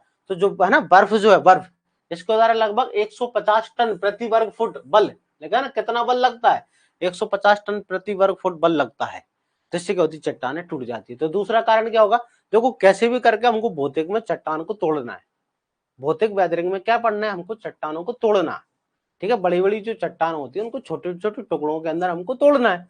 तो पहला कारण हमने पढ़ा, हीट एंड कोल्ड के कारण टूट जाएगी। दूसरा कि जल जब बर्फ में परिवर्तित होगा तो टूट जाएगी। तीसरा, ठीक है ना, ग्लेशियर्स, या अगर इस पर भाई कोई चट्टान थी, इस पर है ना बर्फ की बड़ी बड़ी ग्लेशियर्स जो होते हैं समुद्र के अंदर, आपने देखे होंगे, हिमखंड जिन्हें हम कहते हैं, अगर वो आगे टकरा जाए ग्लेशियर तो बिल्कुल टूट सकती है कि नहीं, बिल्कुल। तो बर्फ में पीसने की शक्ति क्या होती है, अधिक होती है। बर्फ जो होती है उसमें क्या होगा, पीसनी, मतलब बर्फ आगे टकराए, बार बार टकराए। समुद्र के अंदर आपने देखो ग्लेशियर होते हैं, रॉक्स भी होती है नीचे, ठीक है ना। तो धीरे धीरे क्या होती है, या कोई बर्फ जो ग्लेशियर है ना, याद रखना ग्लेशियर्स का मतलब हिमखंड जिन्हें हम कहते हैं, बर्फ की बड़ी बड़ी चट्टानें जो रहती है, अगर है ना किसी डायरेक्ट चट्टान से टकराए तो तोड़ सकती है। तो बर्फ में पीसने की शक्ति क्या होती है, अधिक होती है। तो ये नहीं पढ़ना अपने को है ना कितना बल लगा, इसको पढ़ने की आवश्यकता नहीं है हमको, बस इससे मतलब है कि कैसे कैसे टूट रही है, ये जो है ना कितना बल वगैरह लगाती है, इनको पढ़ने की आवश्यकता नहीं, ये एग्जाम में नहीं आते। तो पहला हमारा क्या हो गया, पहला हीट एंड कोल्ड हो गया, दूसरा हमारा फ्रीजिंग एंड थेविंग, तीसरा ग्लेशियर, ठीक है। इरोजन वाइज स्ट्रीम्स, आपने देखा होगा पानी की धारा जो होती है ना, पानी की जल धारा, आपने कहीं देखा होगा बरसात में, अगर किसी पत्थर पर आपने देखा होगा लगातार अगर पानी गिरता है किसी पत्थर के ऊपर, कहीं भी आपने देखा होगा ऐसे टप टप, तो धीरे धीरे पत्थर पर आपने देखा होगा जगह बन जाती है, कटने लगता है धीरे धीरे, हाँ है ना। किसी पत्थर पर लगातार अगर पानी गिरता है तो धीरे धीरे देखते होंगे उस पत्थर में से जहां जहां पानी गिरता है वहां गड्ढा सा हो जाता है, कटने लगता है, जगह कट जाती है कि नहीं, आपने ऐसा ऑब्जर्व किया होगा बिल्कुल, कि जहां उस पत्थर के ऊपर पैसे पानी गिरेगा तो लगातार अगर गिरा के देखो तो धीरे धीरे क्या होगा, वहां पर गड्ढा सा बन जाएगा, कटना चालू हो जाता है, ऐसा हो जाता है कि नहीं। तो जल की धारा जो है, अगर भाई चट्टानों से हर साल नदियों के किनारे कहीं से पानी निकल रहा है तेज, तो अगर जल की धारा तेजी से टकराएगी तो धीरे धीरे क्या होगा, इनके जो जैसे किनारे टकराते हैं क्या होगा, धीरे धीरे है ना क्षरण होता जाएगा, यस और नो बताओ। अगर पानी की तेज धारा चट्टान से टकराती है तो धीरे धीरे क्या होते हैं, चट्टानें टूटना चालू होंगी, बिल्कुल। तो देखो जल की धारा का परिवहन क्षमता उसके वर्ग के घातांक के 6 के बराबर। तो ये आप मत करना कि इतना पावर होती है, एक्चुअली जल की धारा की परिवहन क्षमता उसके वर्ग के घातांक के 6 के बराबर होती है, मतलब बहुत तेज पावर होती है जल की धारा में, जिससे क्या होता है कि चट्टान से टकराती धीरे धीरे क्या होती है, चट्टानों को तोड़ती है। तो है ना पदार्थ जो है, धारा जो है पदार्थ को पाउडर के रूप में चूर्णित कर दीजिए, धीरे धीरे ऐसे पाउडर फॉर्म में बना देगी, ठीक है। तो देखो कौन कौन से कारक हैं जिनके कारण बड़ी चट्टान छोटी चट्टानों में टूट जाती है, ये सब कारक हैं।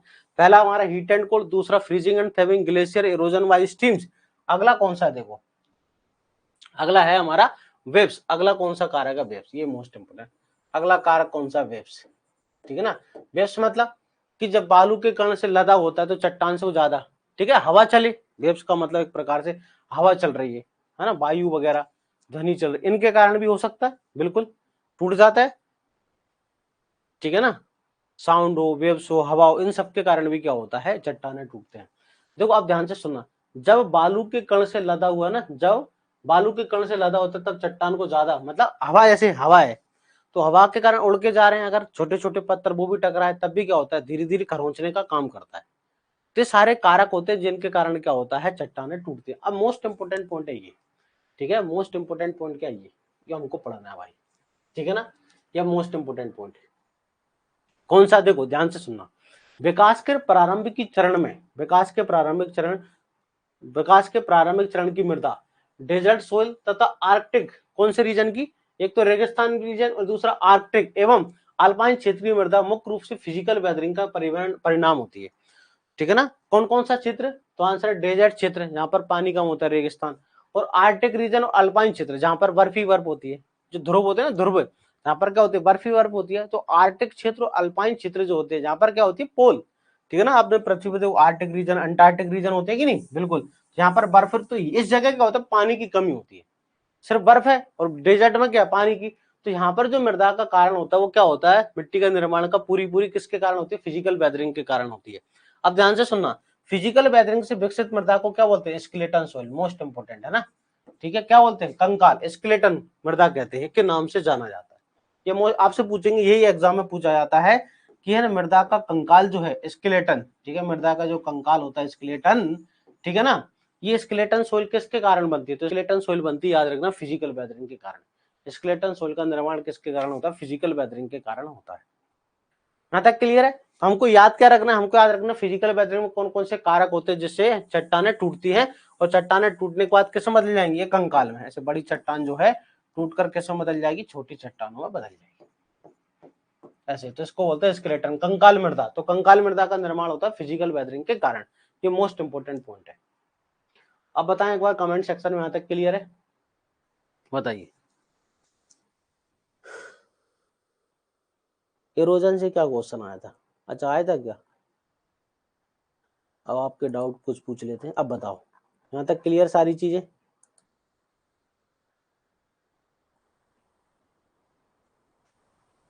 बताइए क्लियर यहां तक। चलिए आगे बढ़े अपन। ये फिजिकल वेदरिंग हो गई ना, कि बड़ी चट्टान हमने छोटे चट्टानों में टूट चुकी है। क्या किसी को किसी प्रकार का कोई डाउट है,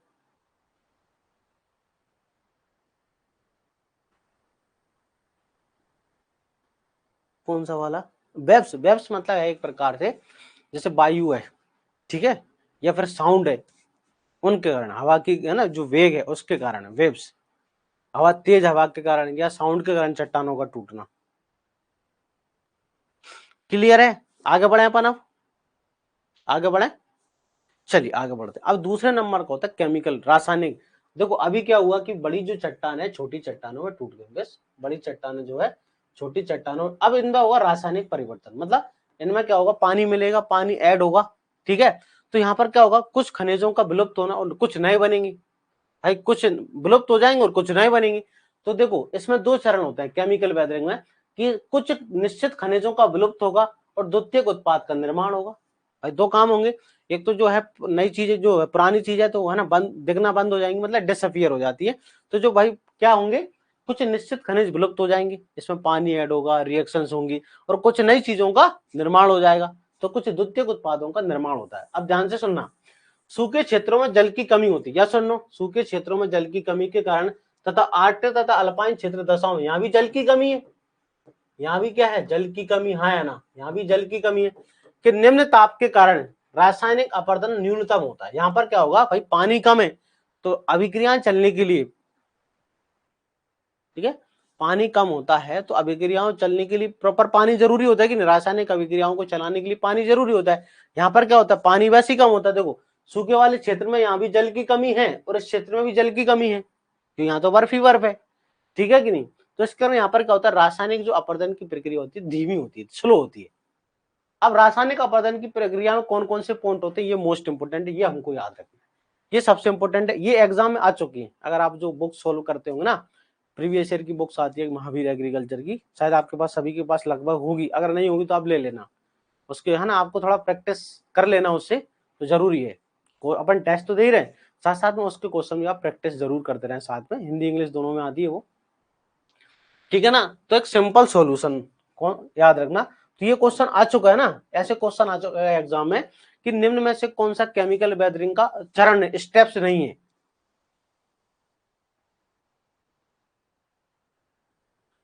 क्या संपूर्ण मृदा चट्टानों के, बिल्कुल, मिट्टा हमेशा सोइल का फॉर्मेशन जो होता है चट्टानों से होगा, बाकी चीजें हम ऐड होते हैं ना, ऐसे ह्यूमस है तो humus it is not soil, humus जो है सोइल नहीं होता ना, ह्यूमस तो एक ऑर्गेनिक कोलाइडल सब्सटेंस होता है, उसका निर्माण दूसरी चीजों से होता है ना।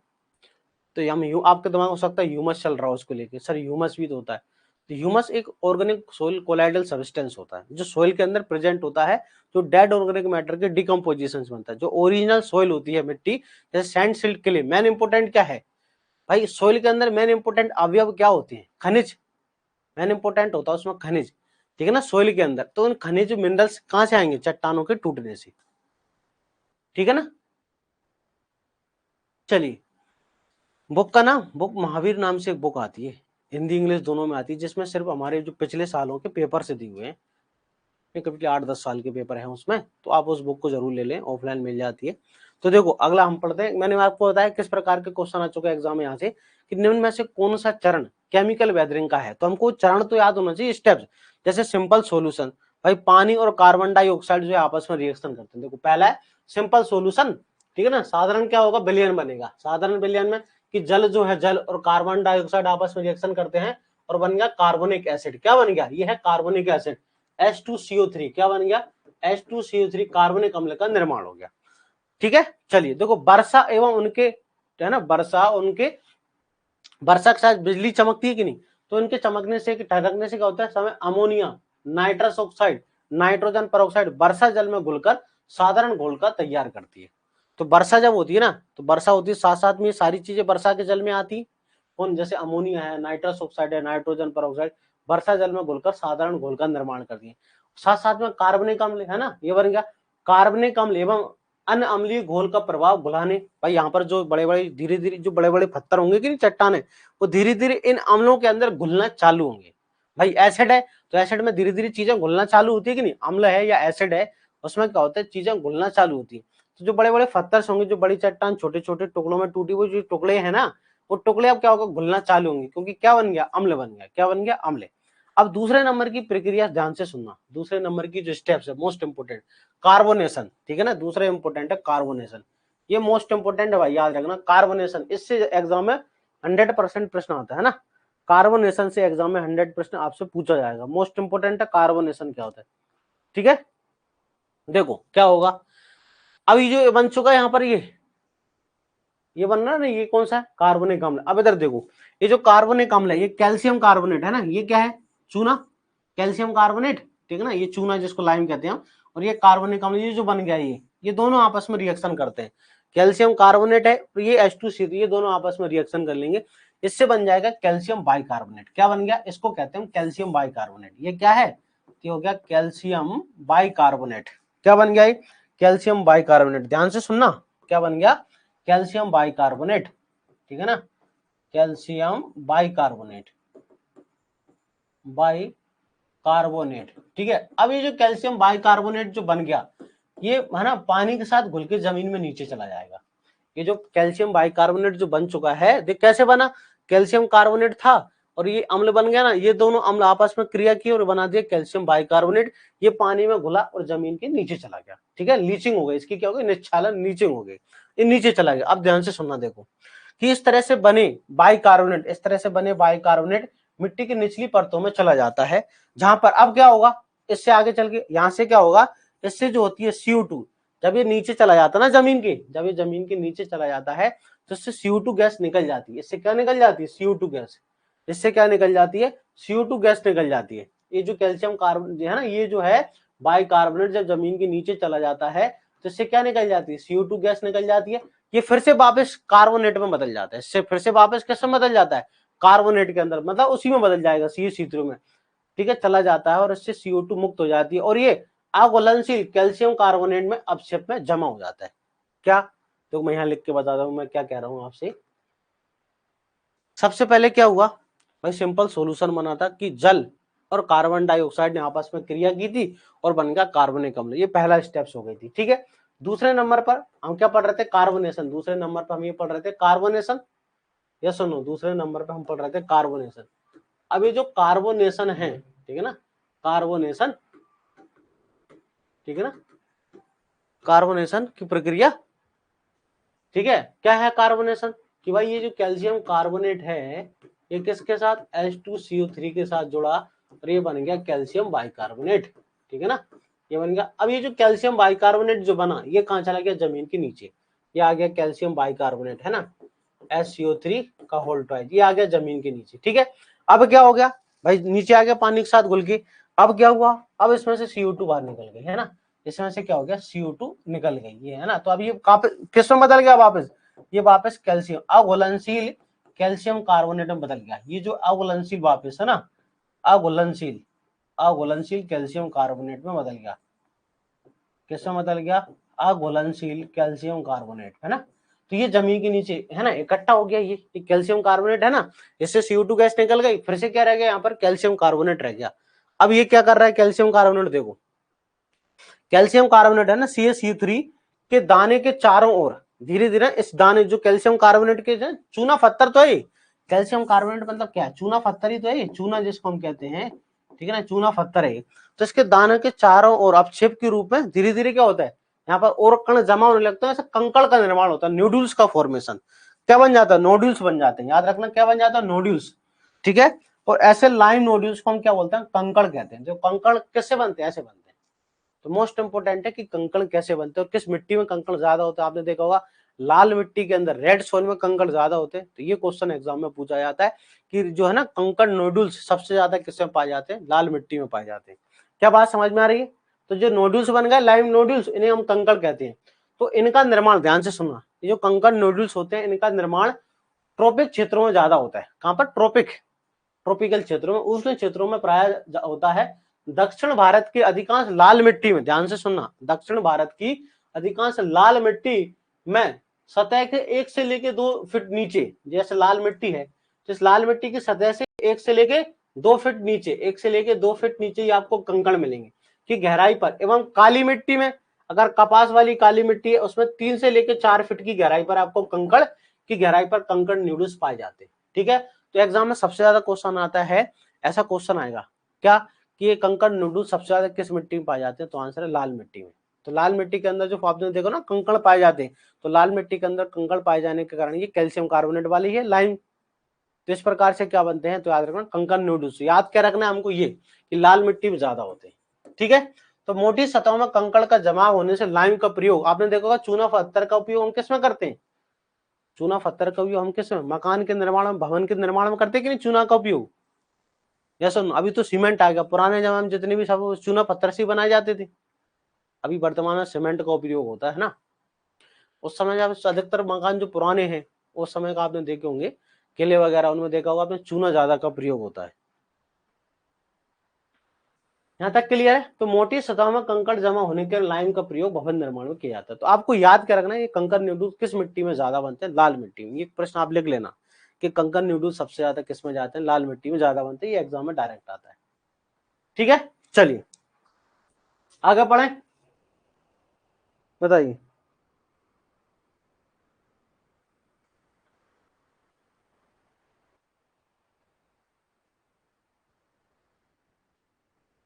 चलिए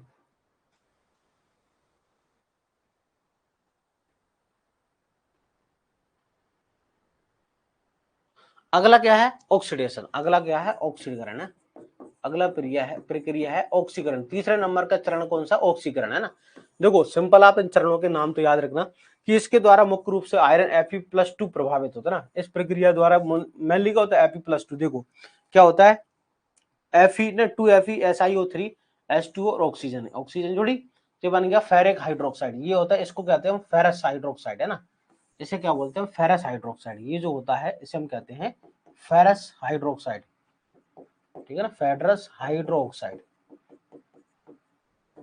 हाइड्रो ऑक्साइड, क्लियर। चलिए अब ये फेरस हाइड्रोक्साइड देखो किससे काम कर रहा है, ये आयरन पायराइट है ना। ये क्या है, आयरन पायराइट, याद रखना ये है आयरन पायराइट,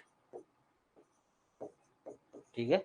अब देखना आयरन पायराइट, ठीक है, 7H2 और 15A2O, ये बन गया बाद में चल के, ठीक है, ये बन गया फेरस हाइड्रोक्साइड।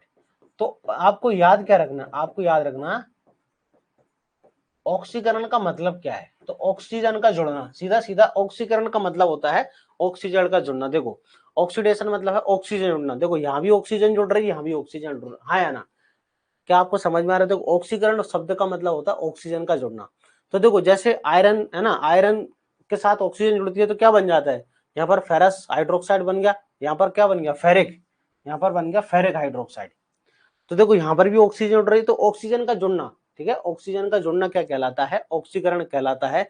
जिसमें मुख्य रूप से आयरन ज्यादा प्रभाव, इस अभिक्रिया में मुख्य रूप से क्या होता है, सबसे ज्यादा कौन प्रभावित होता है, आयरन। इस अभिक्रिया में सबसे ज्यादा कौन प्रभावित होता है, आयरन सबसे ज्यादा प्रभावित होता है, क्लियर है। चलिए आगे बढ़े। तो ऑक्सीकरण से आयरन पायराइड लगा, आयरन पायराइड और मर्केसाइड का परिवर्तन हाइड्रेटेड फेरिक ऑक्साइड व सल्फ्यूरिक अम्ल में हो जाता है। लिखा है, देखो ये क्या लिखा है, तो ये जो पहला नाम का जो कंपाउंड है ना, ये जो ये है मर्केसाइड, क्या है, मर्केसाइड है ना, क्या है, मर्केसाइड। क्या कह रहे हैं कि मरकज साइड का है ना परिवर्तन फेरस हाइड्रोक्साइड में हो जाता है, जबकि आयरन पाइराइट का परिवर्तन फेरिक हाइड्रोक्साइड तथा H2SO4 भी बन रहा है। देखो यहाँ पर H2SO4 का निर्माण भी हो गया कि नहीं, देखो ये सुनो किसका निर्माण हो गया, H2SO4 का निर्माण भी हो जाता है।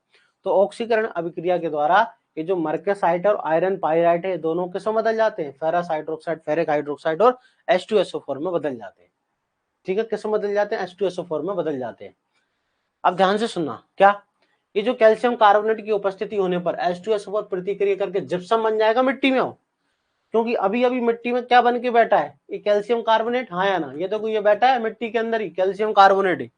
अभी हमने पढ़ा ना कैल्शियम कार्बोनेट, देखो यहाँ पर डायग्राम में अपन ने देखा था, यहाँ पर देखो कैल्शियम कार्बोनेट बैठा ही और यहीं पर बन गया H2SO4। अब अगली अभिक्रिया में क्या बन गया, H2SO4 बन गया। तो ये जो कैल्शियम कार्बोनेट और H2SO4 ये हैं, कैल्शियम कार्बोनेट और H2SO4 ये आपस में जुड़ के क्या बना देंगे, जिप्सम।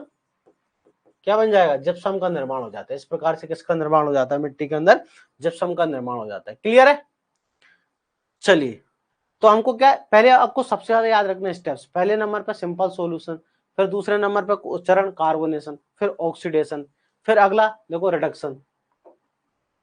अगला रिडक्शन मतलब भाई अपचयन है, रिडक्शन का मतलब होता है अपचयन, ठीक है ना। या फिर अपचयन ऑक्सीकरण में आपको सिंपल मतलब बता देता हूं। देखो ऑक्सीकरण का मतलब होता है इलेक्ट्रॉन का निकलना, ठीक है ना। ऑक्सीकरण शब्द का मतलब होता है, ऑक्सीकरण शब्द का मतलब होता है ऑक्सीडेशन मतलब इलेक्ट्रॉन का निकलना, ठीक है ना, निकलना ऑक्सीकरण कहते हैं। ठीक है, ऑक्सीकरण में इलेक्ट्रॉन निकल जाता है। और अपचयन जो होता है ना रिडक्शन, अपचयन की प्रक्रिया जो होगी रिडक्शन की, अपचयन की प्रक्रिया में इलेक्ट्रॉन जुड़ता है। ठीक है, याद रखना हमेशा, अपचयन की प्रक्रिया में क्या होता है, इलेक्ट्रॉन जुड़ता है। ठीक है ना, इलेक्ट्रॉन आगे जुड़ेगा तो माइनस चार्ज आता है, यहाँ प्लस चार्ज आता है। इस तो सामान्य बात हो गई। चलिए अगला है रिडक्शन, अपचयन। तो ऑक्सीजन की अनुपस्थिति या हाइड्रोजन की उपस्थिति में ना, ऑक्सीजन की अनुपस्थिति या हाइड्रोजन की उपस्थिति में क्या होता है, अपचयन की प्रक्रिया होती है ना। हम ये कह सकते हैं कि सर ऑक्सीजन हटेगी, यस बिल्कुल कह सकते हैं ना, ऑक्सीजन हटेगी। क्या हटेगी, ऑक्सीजन हटेगी या हाइड्रोजन जुड़ेगा, ऐसा भी कह सकते हैं। हाइड्रोजन की बात देखो, हाइड्रोजन क्या एक प्रकार से प्रोटॉन है, ये किसके बराबर होता है, इलेक्ट्रॉन के बराबर ही होता है, हाँ है ना। तो बिल्कुल देखो हाइड्रोजन का जुड़ना या ऑक्सीजन का हटना क्या कहलाता है, रिडक्शन कहलाता है। देखो हाइड्रोजन जुड़ रहा है यहाँ पर, यस और नो, क्या जुड़ रहा है, हाइड्रोजन Fe2O3 है ना, ये है Fe2O3 हाइड्रोजन जुड़ा हेमेटाइट। हेमेटाइट जो है किसमें बदल गया, हेमेटाइट जो है आपको दिख रहा होगा किसमें बदल गया, तो 4FeO में, फेरस ऑक्साइड में, है ना, ये लगा ना, ये फेरस ऑक्साइड है, ये क्या है, फेरस ऑक्साइड, ये फेरस ऑक्साइड के अंदर बदल गया। ठीक है, फेरस ऑक्साइड में बदल गया। चलिए अगली अभिक्रिया का नाम है हाइड्रेशन। अगली अभिक्रिया कौन सी होती है हमारी, हाइड्रेशन। ठीक है ना, अगली जो स्टेप्स होती है कौन सा, हाइड्रेशन। तो हाइड्रेशन का मतलब जल के ना, एक प्रकार से जल की अभिक्रिया, मोस्टली अगर इन द ह्यूमिड रीजन। यह रासायनिक अभिक्रिया आर्द्र क्षेत्रों में ज्यादा होती है। ये जो अभिक्रिया होती है किन क्षेत्रों में ज्यादा होती है, तो रासायनिक क्षेत्रों में ज्यादा होती है। ठीक है ना, हाइड्रेशन मतलब इस प्रकार से जल का जुड़ना, देखो जल जुड़ रहा है यहाँ पर, हाइड्रेशन का मतलब एक प्रकार से जल का जुड़ना। तो हाइड्रेशन की अभिक्रिया कहाँ होती है, जहां पर पानी ज्यादा होगा, यस और नो। हाइड्रेशन की अभिक्रिया उन क्षेत्रों में ज्यादा होती है जहां पर क्या होता है, पानी अधिक मात्रा में होता है। क्या होता है, पानी जो है अधिक मात्रा में होता है। क्लियर है, हाइड्रेशन की अभिक्रिया उन क्षेत्रों में ज्यादा होती है जहां पर पानी अधिक होता है। तो देखो यहाँ पर देखना हेमेटाइट, इन फॉर्मूला याद रखना यार, ये एग्जाम में पूछे जाते हैं, हेमेटाइट, लेमोनाइट, इनके बारे में आपसे एग्जाम में बिल्कुल पूछे जाएंगे। तो यहाँ पर है हेमेटाइट, ठीक है ना, किस रंग का होता है, लाल रंग का। हेमेटाइट जो होता है लाल रंग का है। Fe2O3 हेमेटाइट किस रंग का, लाल रंग का होता है। जैसे इसमें पानी जुड़ेगा और क्या बन जाएगा, तो बन जाएगा 2Fe2O3, क्या बन जाएगा 2Fe3H2O, जुड़ गया। यहाँ पर आप देखो डॉट लग गया, यहाँ पर प्लस लगा है, जैसे पानी यहाँ जुड़ेगा तो इस प्रकार से जुड़ गया, तो ये बन गया लेमोनाइट। क्या बन गया, लेमोनाइट। 2Fe2O3 डॉट 3H2, ये हमको याद रखना, याद रखना, ये फॉर्मूला एग्जाम में पूछे जाते हैं। लेमोनाइट क्या बन गया, लेमोनाइट। ठीक है, क्या बन गया भाई, लेमोनाइट का निर्माण हो गया, किसका, लेमोनाइट का निर्माण होगा, जो कि किस रंग का होता है, लेमोनाइट किस रंग का होता है, पीले रंग का, है ना। किस रंग का होता है, तो आंसर है पीले रंग का होता है। तो हाइड्रेशन के फलस्वरूप क्या होता है, मोस्ट इंपोर्टेंट आयतन बढ़ता है ना, याद रखना, हाइड्रेशन के फलस्वरूप क्या होता है, आयतन बढ़ता है। यहां तक क्लियर है सभी को, बताओ हाइड्रेशन के फलस्वरूप क्या होता है ना, आयतन बढ़ता है। तो हमको कौन कौन से चरण हो गए, देखो कौन कौन से चरण हो गए, एक बार आप कमेंट सेक्शन बताओ। 5 हो गए ना, एक बार कमेंट सेक्शन बताइए कौन कौन से हैं, क्योंकि एग्जाम में सिर्फ चरण सबसे ज्यादा पूछते हैं आपसे, ये अभिक्रिया नहीं पूछेंगे ज्यादा। हाँ, चरणों के नाम जरूर याद रखना, कौन कौन से चरण हो गए बताओ। स्टेप्स के नाम तो पूछे जा सकते हैं, एग्जाम में वो पूछे जाते हैं, बताओ। केमिकल वेदरिंग जो होती है, रासायनिक अपक्षरण जो है, केमिकल वेदरिंग, इसके कौन कौन से चरण होते हैं बताएं, कौन कौन से चरण हमने पढ़े बताएं अभी, बताइए।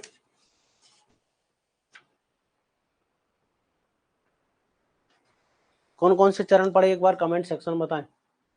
अभी तक अपन ने 5 चरण पढ़े हैं ना, कौन कौन से चरण पढ़े हैं, 5 चरण। सबसे पहले कौन सा था, देखो सबसे पहले हमने पढ़ा था कि भाई सरल सिंपल सॉल्यूशन बनना, ठीक है ना, सिंपल क्या बनना, विलयन बनना, सिंपल सॉल्यूशन। दूसरे नंबर का क्या पढ़ा हमने, कार्बोनेशन, ठीक है, दूसरे नंबर पर क्या पढ़ा हमने, कार्बोनेशन। तीसरे नंबर पर क्या पढ़ा हमने, ऑक्सीडेशन, ऑक्सीकरण। तीसरे नंबर पे हमने क्या पढ़ा, ऑक्सीकरण, हाँ या ना, ऑक्सीकरण। ऑक्सीकरण के बाद हमने क्या पढ़ा, रिडक्शन। क्या पढ़ा हमने, रिडक्शन, ठीक है ना, अपचयन जिसे हम कहते हैं। क्या पढ़ा हमने, अपचयन पढ़ा, रिडक्शन पढ़ा ना, अपचयन। क्या पढ़ा हमने, अपचयन पढ़ा, रिडक्शन। और 5वें नंबर पे हमने क्या पढ़ा है अभी, हाइड्रेशन, जल का जुड़ना एक प्रकार से, हाइड्रेशन, ठीक है। चलिए आगे बढ़े, हो यहाँ तक क्लियर।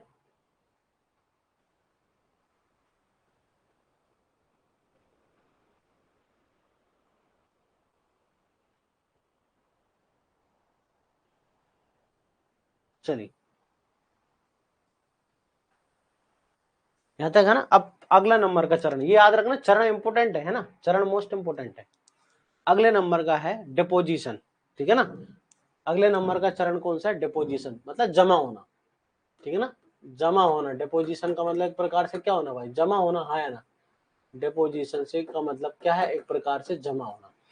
देखो अभी कैल्शियम कार्बोनेट वगैरह जो है कि नहीं, यह सीमेंटेशन बेल्ट में प्राय होता है, जब आयरन एल्यूमिनियम जो होता है ना, आयरन एल्यूमिनियम के कोलाइड जो होते हैं, आयरन एल्यूमिनियम, ठीक है ना, कि इलेक्ट्रोलाइट के संपर्क में आते हैं, तब ये जमा, आयरन एल्यूमिनियम कोलाइड जो होते हैं, जब इलेक्ट्रोलाइट के संपर्क से पॉजिटिव माइनस वालों के साथ में आएंगे तो ये इकट्ठा होना चालू हो जाते हैं, जमना चालू हो जाते हैं, ठीक है। तो इसे बोलते हैं डिपोजिशन, मतलब जमा होना, किसका, एल्यूमिनियम आयरन के कोलाइड्स का, किसके साथ, इलेक्ट्रोलाइट के साथ, जो विद्युत अपघट्ट होते हैं उनके साथ जुड़ना और खेत के अंदर, मिट्टी के अंदर जमा हो जाना, तो डिपोजिशन। अगला है हाइड्रोलाइसिस, हाइड्रोलाइसिस मतलब होता है जल का टूटना। लाइसिस शब्द का मतलब हमेशा याद रखना, जल का टूटना होता है। लाइसिस लिखा ना, लाइसिस, ये जो लाइसिस होता है, लाइसिस शब्द का मतलब टूटना, किसी के अगर पीछे लाइसिस लिखा है ना, उसका मतलब होता है टूटना। तो जल टूट रहा है, देखो यहाँ पर, हाँ है ना, तो जल टूट रहा है कि नहीं, H2 ये ब्रेक हो रहा है, H प्लस और OH माइनस। अभी जो H प्लस OH माइनस अलग अलग रासायनिक पदार्थों के साथ जुड़ेगा, उनकी अवस्थाओं में परिवर्तन कर देगा। तो जल का टूटना क्या होता है, जल का टूटना H प्लस और OH माइनस में, ये हाइड्रोलाइसिस कहलाता है। अभी H प्लस OH माइनस है ना, अलग अलग लोग जाके रासायनिक पदार्थों के साथ जुड़ेंगे और उनकी अवस्थाओं में परिवर्तन कर देंगे, तो धीरे धीरे इस प्रकार से क्या होती है, रासायनिक परिवर्तन होते हैं। सामान्य ताप पर जल के एक मोल में सिर्फ 10 की घात -7, इसको नहीं पढ़ना, इसको छोड़ो। जैसे यहाँ पर देखो ये H2 है और तो के लिए जाए H2 है, तो यहाँ पर जुड़ गया, देखो ऑक्सीजन इसके साथ जुड़ गया और OH इसके साथ जुड़ गया, इस प्रकार हो गया। ये हाइड्रोजन इसके साथ जुड़ गया और OH इसके साथ जुड़ गया, ठीक है। H प्लस OH माइनस है ना, तो ये H प्लस देखो यहाँ पर जो वाला जो H प्लस है यहाँ आके जुड़ गया और OH माइनस इसके साथ जुड़ गया। तो ये स्टेप्स याद मत करना, एग्जाम में नहीं आती स्टेप्स वगैरह इतनी ज्यादा। हाँ, ये फॉर्मूले वगैरह याद कर लेना, लेमोनाइट का फॉर्मूला क्या है, हेमेटाइट का, आयरन पायराइट कैसे कहते हैं, ये जरूरी होता है, ठीक है ना। बाकी स्टेप्स का याद रखना मोस्ट इंपोर्टेंट है ना, क्या याद रखना बहुत जरूरी है, स्टेप्स का। क्या बात समझ में आ गई, क्या याद रखना जरूरी है, स्टेप्स। तो ये 5 स्टेप्स हो गई थी, 6 और 7 है ना, डिपोजिशन और हाइड्रोलाइसिस, ठीक है। इन चरणों को याद रखना बहुत जरूरी है। और हाइड्रोलाइसिस क्लियर है, हाइड्रोलाइसिस।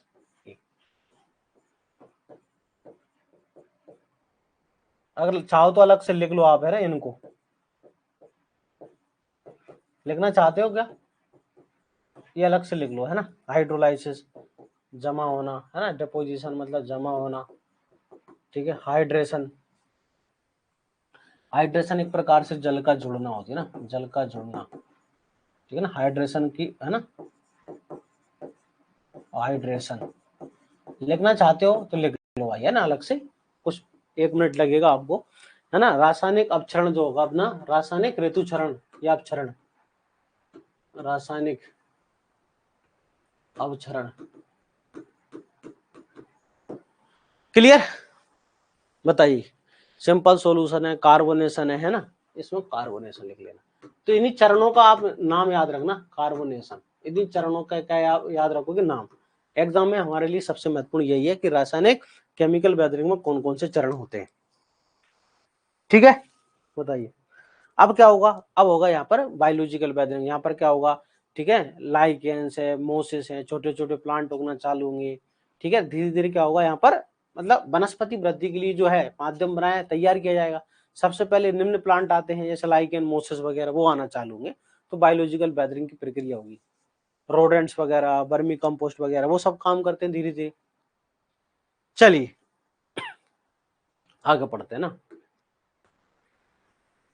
तो अगली प्रक्रिया कौन सी हमारी, अगली प्रक्रिया है ना भाई बायोलॉजिकल वेदरिंग। देखो, यांत्रिक रूप से चट्टान के टूटे टुकड़ों पर सर्वप्रथम मोसेस, कौन है, मोस और लाइकेन, याद रखना मोसेस और लाइकेन, ठीक है ना। लाइकेन जैसे निम्न वर्गीय पादप उगते हैं। सबसे पहले याद रखना, ये जो है ना, पहले जब नई नई मिट्टी बन रही है, अभी यांत्रिक रूप से जो चट्टाने हैं टूटी हैं, रासायनिक अभिक्रिया हो गई, नई नई जो मिट्टी बन रही है उसमें सबसे पहले बड़े बड़े पादप नहीं उगते, सबसे पहले छोटे छोटे पादप उगते हैं।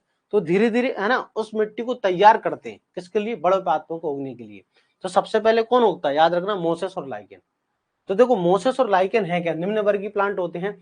पादप जड़, छिद्र एवं दरार को बढ़ा देते हैं। पादप जड़ें जो होती हैं छिद्र और दरारों को बढ़ा देती है। CO2 का ज्यादा उत्पादन करती है। केंचुआ अन्य कृमि मिट्टी में बिल को बनाते हैं, मिट्टी को उलटते पलटते हैं। इन सभी के कारण क्या होता है, मिट्टी का और निर्माण होता है। ये सब बायोलॉजिकल कारक है। देखो बायोलॉजिकल वेदरिंग का मतलब क्या है, यहाँ पर सभी जैविक कारक काम करेंगे ना। बायोलॉजिकल वेदरिंग का मतलब होता है कि सभी यहाँ पर कौन काम करेगा, जैविक कारक या जैविक अपक्षरण। अब यहाँ पर कार्य को जितने जो भी मिट्टी का निर्माण करने में भाग लेंगे वो सब कौन होंगे, जीवित लोग होंगे। ठीक है, बायोलॉजिकल मतलब जो भी मिट्टी के निर्माण में करने में भाग लोगा वो कोई मृत नहीं होगा, जीवित चीजें होंगी। जैसे देखो ये जीवित है, मोसेस एक प्लांट है। मोसेस क्या होते हैं, एक प्लांट होता है ना। मोसेस क्या है, तो मोस जो होता है ना, याद रखना भाई, प्लांट होता है, टेरिडोफाइट प्लांट। मोसेस क्या है, टेरिडोफाइट प्लांट होते हैं, है ना। लाइकेन तो आप सभी जानते हो, लाइकेन क्या है, किस किस का पहला पहला प्यार है, लाइकेन है ना, एल्गी और फंजाई का, यस फंगस का, इन दोनों का है ना भाई। शैवाल और कवक, शैवाल प्लस कवक, हाँ है ना, इन दोनों का जो है ना क्या होता है संबंध, इसे हम क्या कहते हैं, लाइकेन कहते हैं। तो देखो बायोलॉजिकल वेदरिंग में आपको याद रखना है कि बायोलॉजिकल वेदरिंग में हमेशा जो भी कारक भाग लेगा वो सब जीवित होंगे भाई। ठीक है ना, यहाँ पर सभी जो भी चीजें होंगी जीवित होंगी। वही क्या करेंगे, मिट्टी की, जैसे चूहा लेके आए, खरगोश लेके आए, केंचुआ लेके आए, कृमि लेके आए, पादप जड़े लेके, ये सब जीवित चीजें हैं। देखो चूहा जीवित होता है, खरगोश जीवित है, केंचुआ जीवित है, अन्य कृमि जीवित है, पादप जीवित है, लाइकेन जीवित है। ये तो बायोलॉजिकल वेदरिंग में हमेशा याद रखना जीवित कारक भाग लेते हैं और ये मिट्टी के निर्माण में हेल्प करते हैं। एग्जाम में याद रखना लाइकेन क्या होता है ना।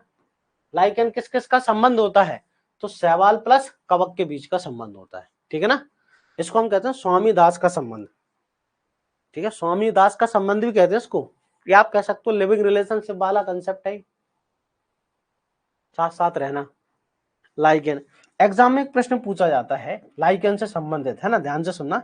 लाइकेन से संबंधित एक प्रश्न पूछा जाता है कि जब वायुमंडल में या किसी क्षेत्र में किस गैस का प्रदूषण ज्यादा हो जाता है तो वहां लाइकेन वृद्धि नहीं करता। ऐसा प्रश्न एग्जाम में आता है कि बताओ कौन सी गैस जो है, ठीक है ना, कौन सी गैस, ठीक है ना, के अधिक प्रदूषण, कौन सी गैस जो है कि अधिक प्रदूषण, ठीक है ना, कि अधिक प्रदूषण में लाइकेन वृद्धि नहीं करता। बताओ, लाइकेन वृद्धि नहीं करता है, वृद्धि नहीं करता है। क्लियर है, लाइकेन वृद्धि नहीं करता है। कौन सी गैस, कौन सी गैस में एग्जाम में प्रश्न पूछा जाता है कि जब वायुमंडल में किसी क्षेत्र में है ना एक गैस पर्टिकुलर अगर वो प्रदूषण में ज्यादा हो जाए उस क्षेत्र में, तो वहां पर लाइकेन वृद्धि नहीं करता। तो बिल्कुल क्या आंसर आएगा, बताएं सभी लोग, आंसर बताएं।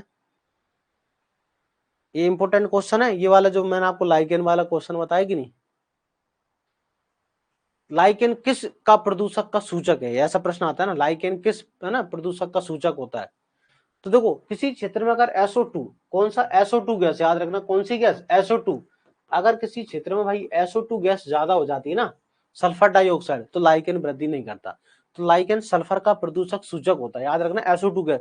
अगर किसी क्षेत्र में क्या है, जहां पर कोई फैक्ट्री है, रिफाइनरी है, समझो रिफाइनरीज, जहां पर ऐसे बीना रिफाइनरी का आपको मैं ना, आकाशोद बीना रिफाइनरी है, मथुरा के अंदर रिफाइनरी है, तो जो रिफाइनरीज होती है यहाँ पर, इनसे बड़ी बड़ी फैक्ट्री होती है, जहां से SO2 गैस निकलती है। तो जो SO2 गैस निकलती है कि नहीं, उस क्षेत्र में लाइकेन वृद्धि नहीं करता। तो ये इस बात का प्रमाण है कि भैया इस क्षेत्र में सल्फर का क्या है, ज्यादा प्रदूषण है। तो सल्फर SO2 गैस का क्या होता है, प्रदूषक सूचक होता है लाइकेन, इंडिकेटर है ना। हम इस बात से पता लगा सकते हैं, अगर लाइकेन इस क्षेत्र में नहीं उगता, मतलब इस क्षेत्र में किसका प्रदूषण ज्यादा है, SO2 का प्रदूषण ज्यादा है। ऐसा पेपर में प्रश्न आता है, ऐसा आ सकता है। अगर इसलिए ये वाला क्वेश्चन नहीं आता, ऐसा आ जाएगा ना कि लाइकेन किस वायु है ना, जो होता है प्रदूषण गैस का सूचक है, तो आप बताना SO2 कि भैया लाइकेन जो होता है SO2 गैस के प्रदूषण का सूचक है, इंडिकेटर। ऐसा भी प्रश्न आ सकता है, या फिर ऐसा आ सकता है कि किस गैस के जो प्रदूषण ज्यादा होता है तो लाइकेन वृद्धि नहीं करता। तो आंसर बताना है आपको। क्लियर, यहां तक सभी को बताओ, ठीक है ना। दो तरह से आ सकता है, किसका सूचक है तो इसका, इसकी जब ज्यादा हो जाती तब वृद्धि नहीं करता। चलिए, तो ये सारे हमारे क्या है, याद रखना, ये सारे के सारे क्या थे हमारे वेदरिंग। क्लियर, यहां तक सभी को बताओ।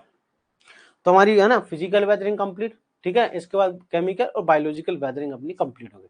अब देखो मृदा अवयव जो होते हैं ना, मृदा अवयव, ठीक है। देखो सोइल कंपोनेंट्स क्या होते हैं, ध्यान से सुनना, कि वे पदार्थ जिन्हें मिलकर मृदा बनी होती है, वे पदार्थ जिनसे मिलकर मृदा बनी होती है, मृदा अवयव कहलाते हैं।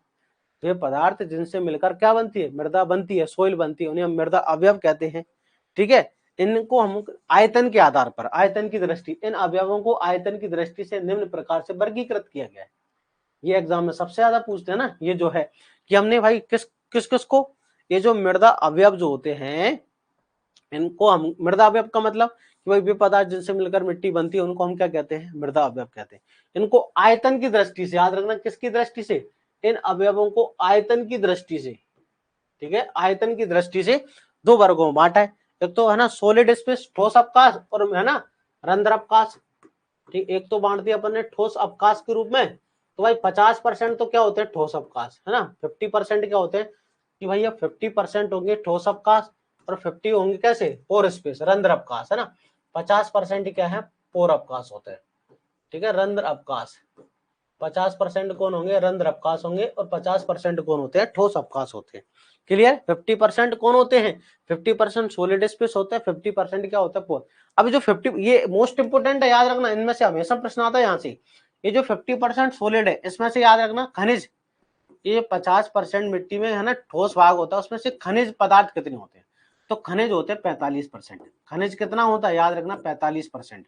ये जो 50% ठोस भाग होता है, इसमें खनिज कितने होते हैं, खनिज होते हैं 45%। और ऑर्गेनिक मैटर, कार्बनिक है ना पदार्थ, कार्बनिक पदार्थ होता है 5%, ठीक है ना। कार्बनिक पदार्थ कितना होता है भैया, कार्बनिक पदार्थ ऑर्गेनिक मैटर होता है 5%। 50% ठोस भाग होता है, उस ठोस भाग में 45% खनिज होते हैं, 5% ऑर्गेनिक मैटर होता है। 50% भाग खाली होता है, रंध्र अवकाश होते हैं, जिसमें से एयर स्पेस है ना, वायु रंध्र कितने होते हैं, 25%। वायु रंध्र कितने होते हैं, वायु रंध्र अवकाश, तो वायु रंध्र अवकाश कितने होते हैं, 25%, ठीक है। और जल, वाटर पोर स्पेस है ना, वाटर, यहाँ पर आएगा वाटर पोर आएगा, जल रंध्र अवकाश, है ना, जल रंध्र अवकाश, जल रंध्र अवकाश। क्लियर, तो जल रंध्र अवकाश कितने होते हैं, 25% होते हैं। ये हमको याद रखना। देखो मिट्टी में 50% भाग ठोस होता है, 50% भाग क्या होता है, सर कितने प्रतिशत मृदा, ऐसा सर मैंने नहीं पढ़ा कितने प्रतिशत मृदा बनती है चट्टानों के अपक्षरण से, ऐसा कहीं लिखा ही नहीं, डी के दास में कितने परसेंट क्या बनती है, ऐसा कहीं नहीं लगा किसी बुक में। इन नॉर्मल जो मैं डी के दास वगैरह पढ़ता हूँ, इनमें तो नहीं लिखा है ऐसा कहीं नहीं। चलिए पढ़े आगे। वे पदार्थ जिससे मिलकर मृदा बनी होती है, उन्हें हम मृदा अवयव कहते हैं, तथा इन अवयवों को आयतन की दृष्टि से निम्न प्रकार वर्गीकृत किया गया। जैसे, तो याद रखना ठोस अवकाश और रंध्र अवकाश। ठोस अवकाश जो होता है 50%, रंध्र अवकाश होता है 50%। ठोस अवकाश में खनिज पदार्थ होते हैं 45%, कार्बनिक पदार्थ 5%, वायु रंध्र अवकाश 25% और जल रंध्र अवकाश होते हैं 25%। याद रखना 25-25 कौन होता है, 5 कौन होता है और 45 कौन होता है, ये मोस्ट इंपोर्टेंट है। खनिज 45 होते हैं। देखो खनिज पदार्थ में कौन आएगा, देखो यह मृदा का मुख्य अवयव होता है, यह सुनो 45% ज्यादा मुख्य है। खनिज पदार्थ जो है यह मृदा का मुख्य अवयव होता है। मृदा निम्न 3 प्रकार के कण पाए जाते हैं। मृदा में निम्न प्रकार के 3 कण कौन से होते हैं, मोटे अंश होते हैं, सिल्ट होते हैं, क्ले, मतलब सैंड सिल्ट स्ले, यही होता है ना, सैंड होता है, सिल्ट होता है, क्ले होते हैं। इन 3 अंशों में सर्वाधिक जल धारण क्षमता क्ले की होती है। हमेशा याद रखना, ये क्वेश्चन एग्जाम में पूछा जाता है, सैंड सिल्ट क्ले, ठीक है। सैंड मतलब एक प्रकार से मोटे जो कण होते हैं ना, रेत जिन्हें हम कहते हैं, रेतीले, तो सैंड सिल्ट क्ले जिसको हम ना क्या कहते हैं, बलुई कण भी कहते हैं। तो इन तीनों में सबसे ज्यादा जल धारण क्षमता किसकी होती है, तो याद रखना क्ले की। जो क्ले कण होते हैं ना, उनकी जल धारण क्षमता सबसे ज्यादा होती है। क्यों, क्योंकि क्ले कण के अंदर ही क्या होता है, क्ले जो अपन आगे चल के पढ़ेंगे, क्ले जो होते हैं ना, उनमें सबसे ज्यादा रौद्रावकाश होते हैं। टोटल पोरस जो होते हैं सबसे ज्यादा किसमें होते हैं, क्ले के अंदर होते हैं। तो इनमें से सबसे सर्वाधिक जल धारण क्षमता क्ले की होती है। उपजाऊ क्षमता भी मृतिका की अधिक होती है। इसके बाद सिल्ट और मोटे अंश है ना, तो जो है अपना फर्टिलिटी है, उपजाऊ क्षमता है, वो भी क्ले की ज्यादा होती है। आपने देखना काली मिट्टी में ज्यादा पानी भर के रहता है, कल भी मैंने आपको बताया था कि काली मिट्टी के अंदर क्ले कण ज्यादा होते हैं, इससे जल धारण क्षमता काली मिट्टी की ज्यादा होती है किसी रेतीली मिट्टी की तुलना में। जैसे लाल मिट्टी है, कोई रेतीली मिट्टी है, सैंडी सोइल है, तो उसमें तो पानी आएगा और निकल के चला जाएगा, रुकेगा नहीं। रोकेगा किसमें, भर के किसमें रह जाएगा, काली मिट्टी में। क्यों, काली मिट्टी में क्ले कण ज्यादा होते हैं, तो क्ले कण की जल धारण क्षमता ज्यादा होती है। अगला देखो नोट, मृदा में आयतन व भार दोनों की दृष्टिकोण से खनिज पदार्थ प्रथम स्थान पर है ना, आयतन की दृष्टि से और भार की दृष्टि से वजनदार चीज तो यही है। अगला कार्बनिक पदार्थ कितना परसेंट होता है, 5%। कार्बनिक पदार्थ कितना है, 5% है। अगला आप एक प्रश्न बताओ कि भारतीय मिट्टी में कितना कार्बनिक परसेंट है, इंडियन सोइल में कितना परसेंट ऑर्गेनिक मैटर प्रेजेंट है, इंडियन सोइल के अंदर कितना परसेंट ऑर्गेनिक मैटर प्रेजेंट होता है, बताओ। भारतीय मृदाओं में कार्बनिक पदार्थ की मात्रा कितनी है, ऐसा प्रश्न एग्जाम में पूछते हैं ना। भारतीय मृदाओं में कार्बनिक पदार्थ की मात्रा कितनी है, भारतीय मृदाओं में कार्बनिक पदार्थ की मात्रा कितनी होती है, बताइए। बताओ भाई, भारतीय मृदाओं में कार्बनिक पदार्थ की मात्रा कितनी होती है, ऐसा पेपर में प्रश्न आता है।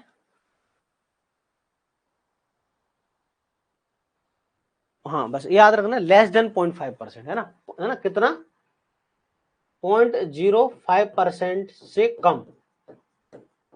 अब मिट्टी के ऊपर डिपेंड करता है कौन सी, इससे याद रखना कि हमेशा 0.25% से कम होगा, ये 0.25% से हमेशा कम रहता है, ठीक है। भारतीय मिट्टी के अंदर कार्बनिक पदार्थ की मात्रा 0.25% से कम होती है ना। देखो कार्बनिक पदार्थ बनता क्या है, जैसे वनस्पति जीव जंतुओं के अवशोष से, भाई पादप है, जीव जंतु मर गए, तो इनका शरीर जो है सड़ने से क्या बनेगा, कार्बनिक पदार्थ। जीव जंतुओं के अवशोष से कार्बनिक पदार्थ का निर्माण होता है। झीलों तथा जंगलों के पास वाली मिट्टी में, वहां पर क्या होगा, मृदाओं में कार्बनिक पदार्थ की मात्रा अधिक होगी। भाई जंगल में क्या होगा, जंगल में पेड़ प्लांट ज्यादा होते हैं, भाई उनकी पत्तियां शाखाएं, कोई पेड़ मर गया, सड़ने से क्या होगा, कार्बनिक पदार्थ ज्यादा बनेगा। तो झीलों तथा जंगल के पास वाली मिट्टी में कार्बनिक पदार्थ की अधिकता होती है, ठीक है। मृदा में जीवाश्म पदार्थ या कार्बनिक पदार्थ की मात्रा कितनी होती है, 0 से लेकर 5% तक होती है। लेकिन जब यह मात्रा, मोस्ट इंपोर्टेंट, 20% से ज्यादा हो जाए, अगर ऑर्गेनिक मैटर परसेंट 20% से ज्यादा हो जाता है, इस प्रकार की सोइल को ऑर्गेनिक सोइल कहने लगते हैं। अगर किसी सोइल को हमको कार्बनिक सोइल या ऑर्गेनिक सोइल कहना है, तो उसमें कितना परसेंट होना चाहिए, किसी सोइल को कार्बनिक सोइल अगर कहना है तो उसमें ऑर्गेनिक मैटर कितना परसेंट होना चाहिए। तो किसी सोइल को हम कार्बनिक सोइल या ऑर्गेनिक मृदा कहते हैं, तो उसमें 20% से ज्यादा, अगर कार्बनिक पदार्थ की मात्रा 20% से ज्यादा हो जाती है तो सोइल को ऑर्गेनिक सोइल कहते हैं। क्या कहते हैं, कार्बनिक मृदा कहा जाता है। मृदा में कार्बनिक पदार्थ की मात्रा बढ़ने से क्या होता है, मृदा की जल धारण क्षमता बढ़ेगी, हाँ या ना। अगर ऑर्गेनिक मैटर बढ़ेगा तो वाटर होल्डिंग कैपेसिटी बढ़ती है, उपजाऊपन बढ़ता है, रंध्र अवकाश प्रतिशत बढ़ता है, ठीक है। Most important, cation exchange capacity बढ़ती है। अगर मिट्टी के अंदर क्या बढ़ता है, मिट्टी के अंदर अगर क्या बढ़ता है, तो याद रखना ऑर्गेनिक मैटर बढ़ता है तो जल धारण क्षमता बढ़ती है, रंध्र अवकाश बढ़ते हैं, धनायन विनिमय क्षमता, कैटायन एक्सचेंज कैपेसिटी बढ़ती है। इन सभी चीजों में क्या होती है, वृद्धि होती है। चलिए क्लियर यहां तक, बताएं। तो भारतीय मृदाओं में कितनी है लगभग, तो इसके ब्रैकेट में लिख लेना, ये वाली एग्जैक्ट है ना, ये लगभग इतनी है, और बाकी यहाँ पर लिख लेंगे 0.5 से कम, ठीक है, ये 0.5 से कम। इसके बाद मृदा जल और मृदा देखो वायु है ना, मृदा में रंध्रावकाश में 25% तथा जल पाया जाता है ना। मृदा में क्या होता है भैया, रंध्रावकाश 25% जल पाया जाता है। मृदा के कुल आयतन में के 25% में जल पाया जाता है, जबकि रंध्रावकाश के कुल आयतन का 50% है ना। भाई मृदा के कुल आयतन का 25% है, लेकिन रंध्र अवकाश का अपने आप में 50% है। भाई रंध्र अवकाश का खुद का अपने आप में 100 है, तो उसमें से आधे आधे होगा ना ये। तो मृदा के रंध्र अवकाशों में जल भरने के बाद बची हुई खाली स्थान में वायु भरी होती है। मृदा के जो रंध्र अवकाश 50% है, तो 25% तो पानी से भर गए, 25% जो है पानी से भर गए, ठीक है। 25% जो है पानी से भर गए। अब 25% खाली बचे, जो खाली बची होती है उनमें हवा भरी होती है। क्या हवा? हवा में कौन? तो आंसर है नाइट्रोजन है, ऑक्सीजन है और कार्बन डाइऑक्साइड है। तो कार्बन डाइऑक्साइड मोस्ट इंपोर्टेंट। कितनी भरी होती है कार्बन डाइऑक्साइड? क्या 0.03 होगी? क्या कार्बन डाइऑक्साइड ये होगी क्या? मिट्टी में जो कार्बन डाइऑक्साइड इतनी होती है क्या जितना वायुमंडल में होती है? नहीं, ये तो भैया वायुमंडल में होती है, ये तो वायुमंडल में होती है ना, ये जो है वायुमंडल में। यहाँ पर कितनी होती है? 0.25 से लेकर 0.30 तक, याद रखना यहाँ पर इतनी होती है। मृदा के अंदर जो CO2 की मात्रा होती है वायुमंडल की तुलना में 8 से लेकर 10 गुना होती है। देखो वायुमंडल में CO2 की मात्रा जो होती है ना, वायुमंडल में CO2 की मात्रा होती है 0.03%, ठीक है ना। कितनी होती है? 0.03%। और यहाँ पर कितनी है? 0.25 से लेकर 0.3, मतलब 8 से लेकर 10 गुना, 8 से लेकर 10 गुना होती है। कहां पर? तो आंसर मृदा के अंदर जो वायु होती है ना, मृदा में जो वायु है उसमें ऑक्सीजन तो उतनी होती है जितना वायुमंडल में होती है, नाइट्रोजन गैस भी उतनी होती है जितना वायुमंडल में होती है, लेकिन अंतर होता है कार्बन डाइऑक्साइड गैस में, क्योंकि वायुमंडल में कार्बन डाइऑक्साइड की मात्रा है 0.03%, जबकि यहाँ पर कार्बन डाइऑक्साइड की मात्रा होती है 0.25 से लेकर 0.3, मतलब 8 से लेकर 10 गुना ज्यादा होती है। क्लियर है? कार्बन डाइऑक्साइड की मात्रा वायुमंडल की तुलना में लिखा है 10 गुना, 8 से लेकर 10 गुना होती है। ये मोस्ट इंपोर्टेंट पॉइंट है जो एग्जाम में बहुत ज्यादा पूछा जाएगा आपसे। क्लियर है? क्या होता है? मात्रा वायुमंडल की तुलना में क्या होती है? 10 गुना अधिक होती है। क्लियर है? यहां तक सभी को बताओ।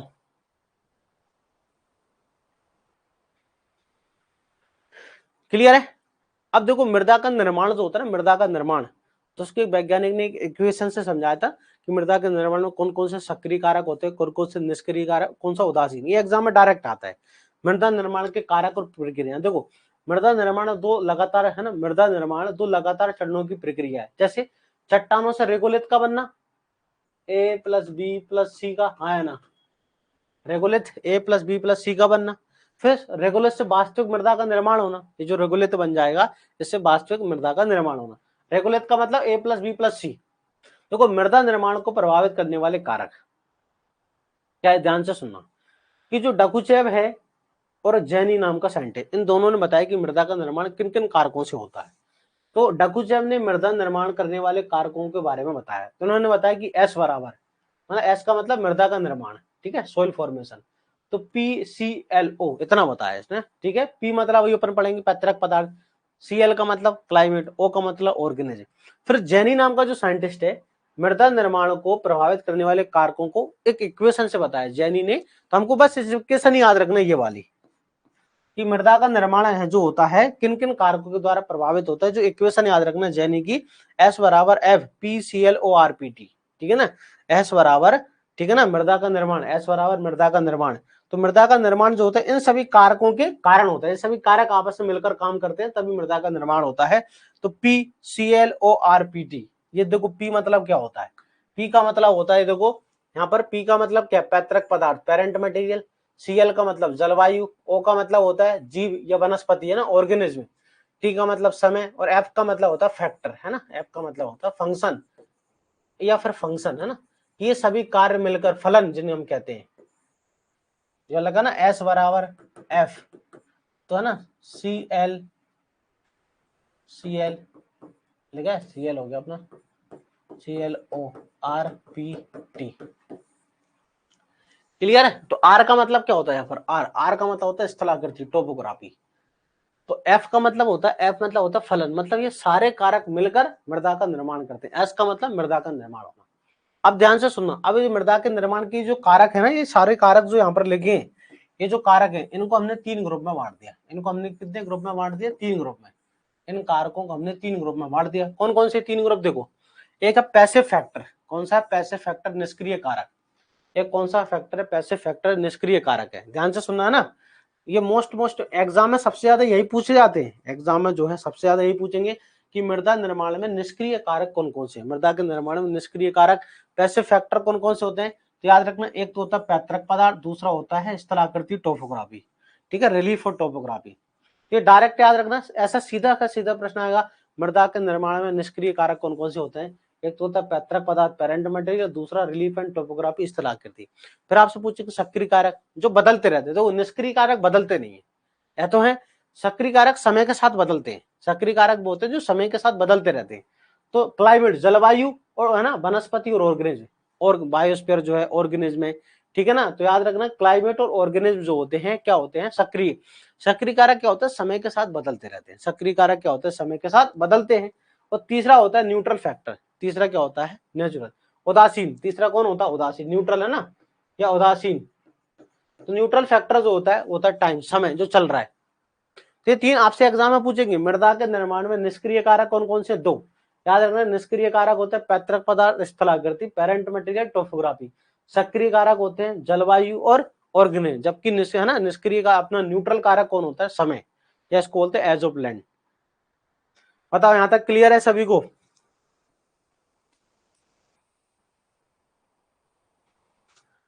ठीक है, चलिए अब देखो एक इक्वेशन है, इसको याद करना भाई, इसको कुछ भी याद मत करना है ना, इसको याद नहीं करना, ये एग्जाम में आ चुका है एक बार क्वेश्चन, ये है ना, ये वाला एक सीक्वेंस, सोल का जब निर्माण होता है तो अलग अलग स्टेज बाय स्टेज होता है, ऐसा नहीं कि डायरेक्ट बन गई। व्यक्ति जब पैदा होता है ना, पैदा होगा, इतना सा पैदा होगा, फिर धीरे धीरे बड़ा होता है ना, हर चीज जन्म लेती है यहाँ से, फिर धीरे धीरे बड़ी होती है।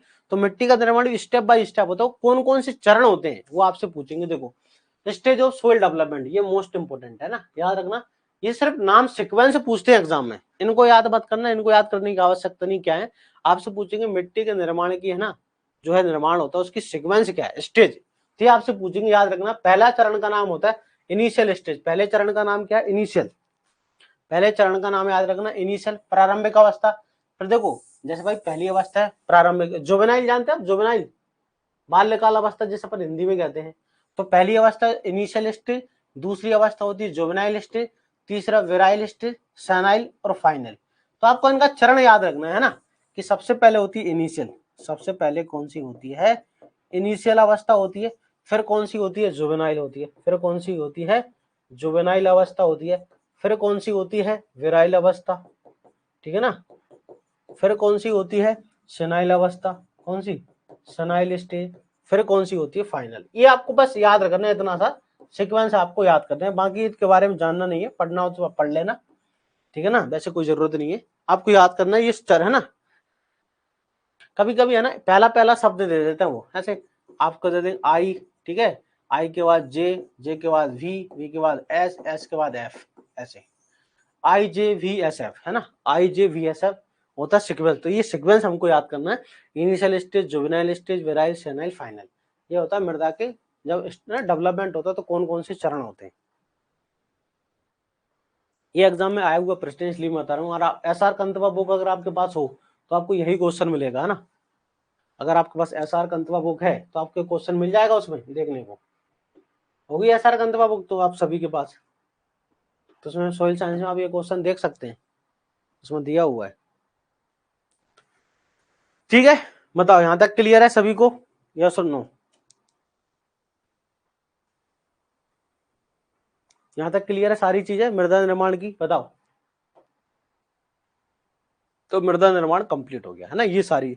कल आगे हम पढ़ेंगे क्या, ध्यान से सुनो, मृदा निर्माण की फंडामेंटल प्रोसेस, जैसे है ना ह्यूमिफिकेशन क्या होता है, इलुविएशन, इलुविएशन है ना, ह्यूमिफिकेशन, वो है ना चार जो चरण होते हैं। फिर इसके बाद है इंटरजोनल, जैसे आपने सुना होगा सैलिनेशन, सैलिनाइजेशन, ये अलग अलग जो चरण होते हैं कि नहीं, डिकम्पोजिशन, पोर्टोलाइजेशन, लेटेराइजेशन। तो कल का टॉपिक मोस्ट इंपोर्टेंट है, याद रखना ना, कल का जो मोस्ट इंपोर्टेंट है अपना, तो कल है ना, कल का जो लेक्चर है मोस्ट इंपोर्टेंट है, क्योंकि अब इसमें बहुत सारी इंपॉर्टेंट चीजें पढ़ने वाले हैं जो आपके एग्जाम में अभी हाल ही में आया था कि नहीं, कि भाई लेटराइजेशन के बारे में अभी पूछा था, एमपी टेट एग्जाम में लेटराइजेशन पूछा था ना, इसका मतलब लीचिंग, बहुत सारे स्टूडेंट इसका अर्थ नहीं समझ पाए थे कि भैया लीचिंग होता है क्या इसमें।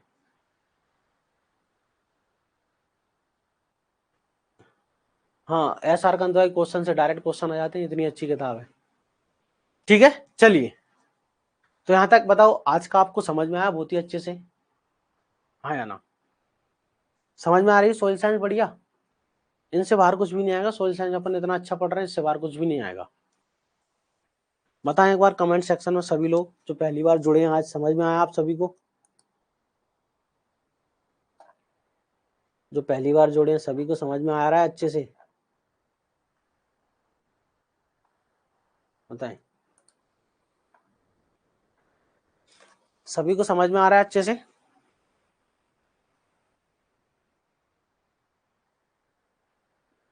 ओके, कल इससे आगे पढ़ते हैं ना, कल इससे हम आगे पढ़ाएंगे ना, इससे आगे। अपन देखो पूरे 1.5 घंटे पढ़ते हैं, अपन 1.5 घंटे में फालतू 5 मिनट भी बात नहीं करी होगी ना, ईमानदारी से। अपन ने 1.5 घंटे में फालतू 5 मिनट भी बात नहीं पढ़ी अपन ने। सिर्फ अपन ने 1.5 घंटे सिर्फ और सिर्फ आपको पढ़ाई को दिया। अपन यही करते हैं, 1.5 घंटे आपकी पढ़ाई को पूरी तरह एक एक चीज आपको क्लियर हो जाए। आपको धीरे धीरे जिनको पहला दिन आ जाएगा, धीरे धीरे, है ना, सत्य प्रकाश सूरज से धीरे धीरे आपको समझ में आते जाने। आपका पहला लेक्चर है ना, इससे बाहर कुछ भी नहीं आएगा। इससे बाहर आप किसी बुक को उठा के मत देखना, इसमें सारी किताबों का मिश्रण है ना, दुनिया भर की किताब के नोट्स यही है। इतने अच्छे आप देख जब पढ़ते होंगे, अच्छा ये लाइन इस किताब में लेके इस लाइन, ये सब इसमें लिखा हुआ है। आपको है ना 10 किताब पढ़ने की आवश्यकता नहीं, बस यही पढ़ो, बस इसके अलावा 10 किताब मत पढ़ो। ठीक है, चलिए फिर मिलते हैं। अगली क्लास कितनी बजे हमारी? अगली क्लास हमारी है 11:30 बजे, है ना। अगली क्लास कितनी बजे? 11:30 बजे एक्सटेंशन की, है ना। 11:30 से 1 बजे अगली हमारी क्लास है, ठीक है ना। 11:30 से 1 बजे तक कौन सी क्लास है? एक्सटेंशन की। क्लियर? अगली क्लास हमारी 11:30 से 1 बजे तक एक्सटेंशन की। आ जाना। चलिए सिलेक्शन हो जाए कैसे भी करके, है ना। टाइम टेबल बता दिया, है ना।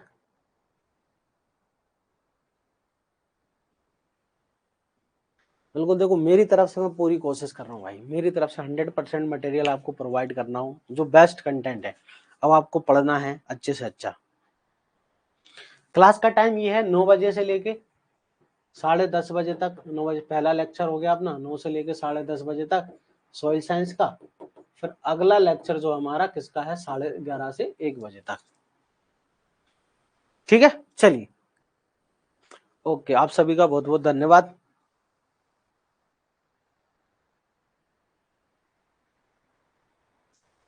ठीक है ना, ये पहला लेक्चर, ये दूसरा लेक्चर, ठीक है। अभी अपन पढ़ेंगे 11:30 बजे एक्सटेंशन, इसके बाद अपन क्या पढ़ेंगे? एक्सटेंशन।